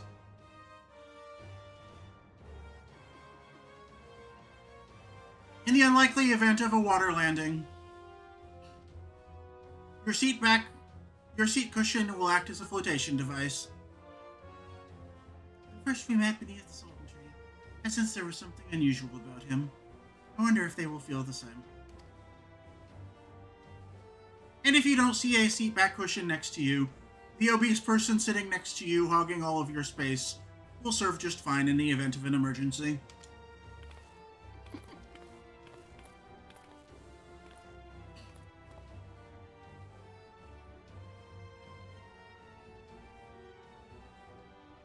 Failing that, try to cling to floating debris. You always walk in the light of the crystal.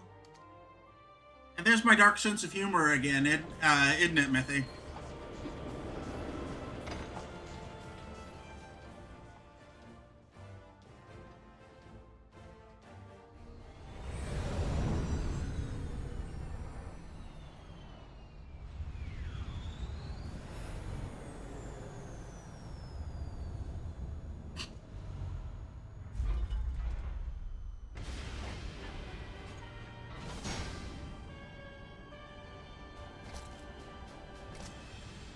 Oh.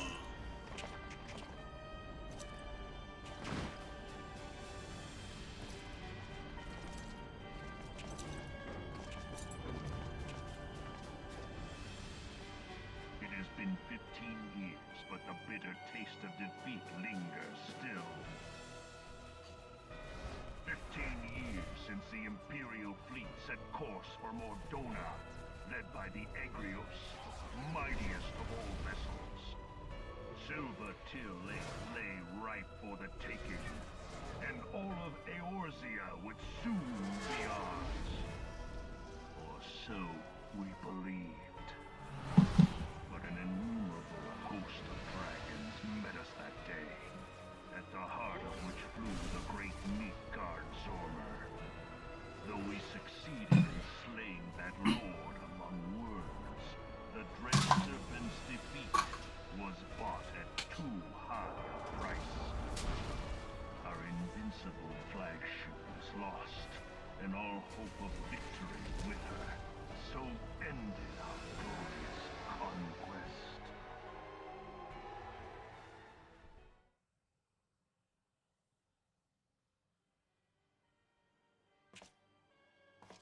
Eorzea, a blighted realm, riddled with false gods.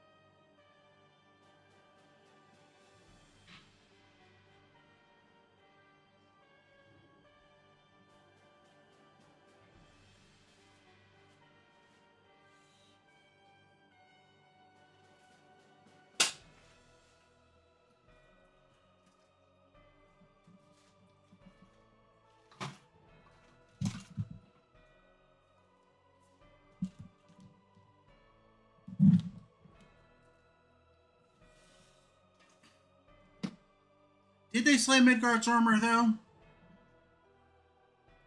Hold that thought. I thought I had slain the Thaumaturge.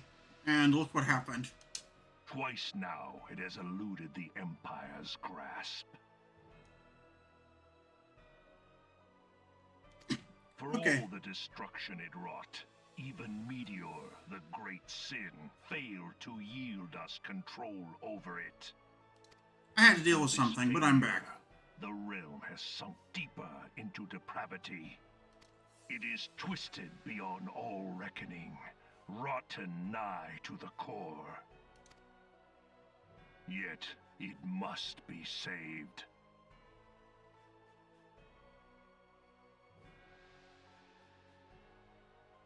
He did slay the Quiverian dude.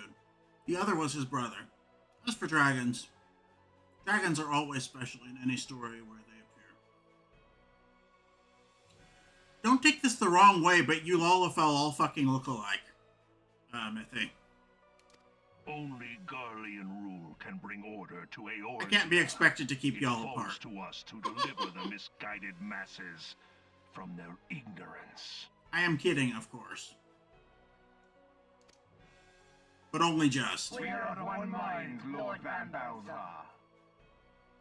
That's on purpose. You never know who you're up against.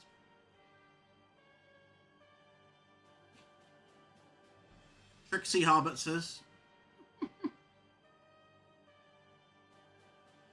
Yeah, I will quote Tolkien here and say Trixie Hobbitses.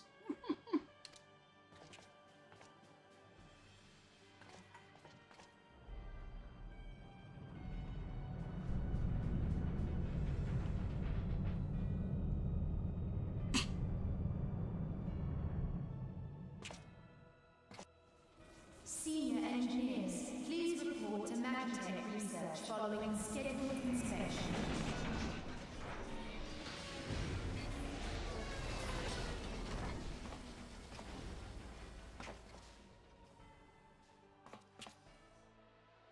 Hey, is the Legatus really planning to take another tilt at Eorzea?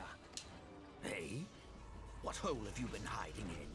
We're in the midst of preparing for a new campaign, and a huge one at that.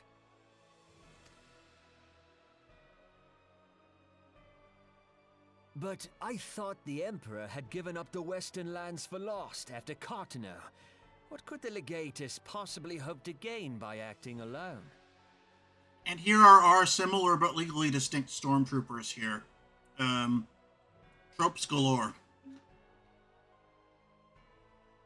As you know.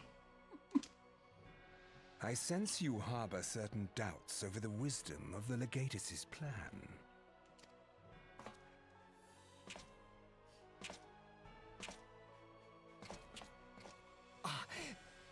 My lord!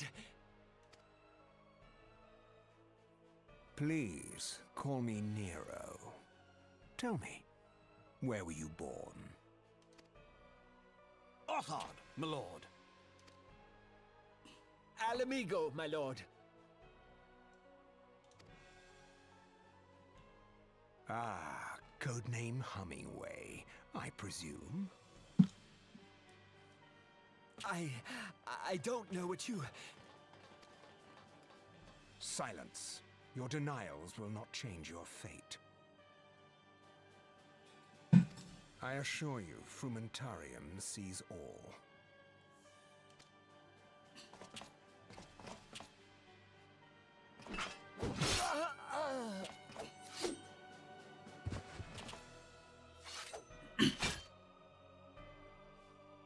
Clean up this mess, and do not miss any, or I shall be most displeased.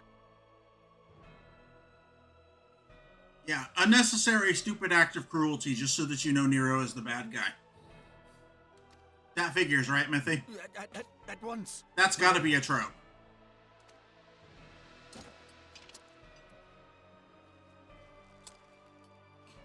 Garland, soon you will be made to know the true power of magic. Well, not all that stupid. It was a spy he executed.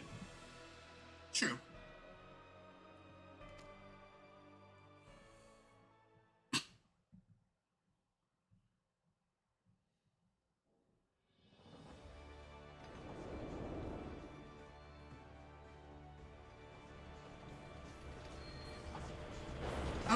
I was sort of going on a subversion of the trope from Spaceballs. Basically, good will triumph because evil is stupid.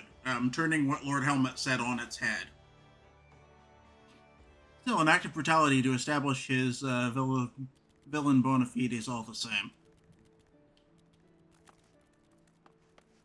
Yeah, this is just turning what Lord Helmet said in Spaceballs on its head. Good will triumph because evil is stupid. That's what I was playing at because it was funny.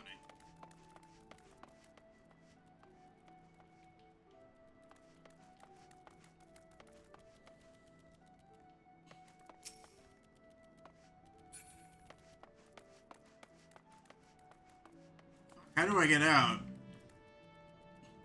Despite all my rage, I am still just a bun in a cage. Here we go. This is who you talk to get out.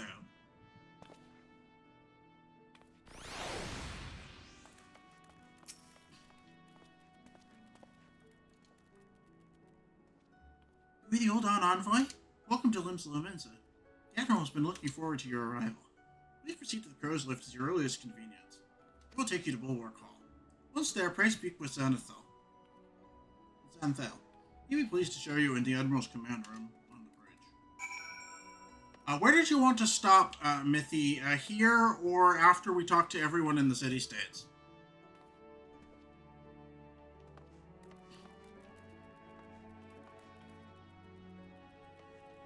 Yeah, I think here is good.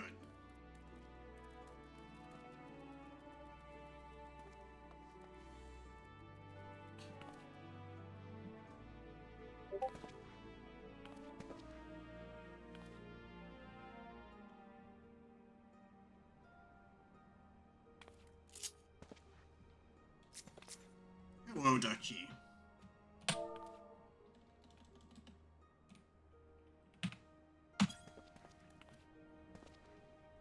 Let's pat the Ducky. Good Ducky.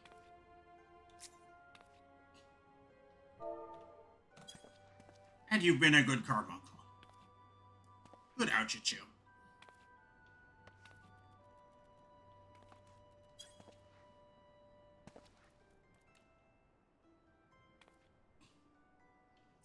Yeah, 3.5 hours to get to this point. Not bad, not bad.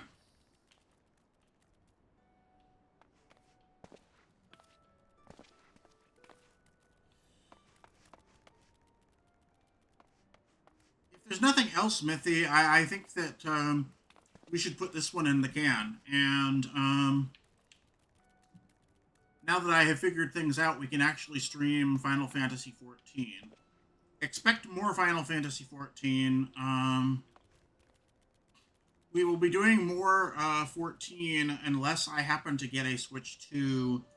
Then we will either do 14 or be starting Wind Waker. I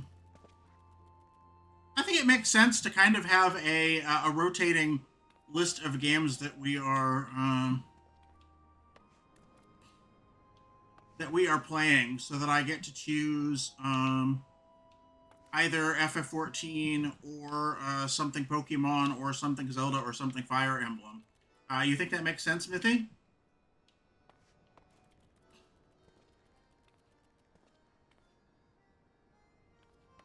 Those are kind of our core franchises.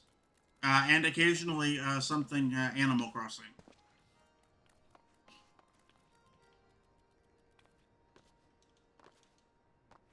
And I've also been wanting to stream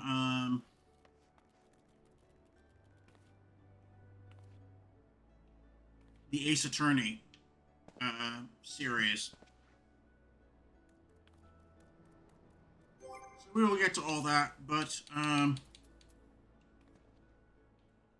now, from all of us at the Squirrel Empire, we wish you a good day. As they say in my hometown, so long, and thanks for all the fish.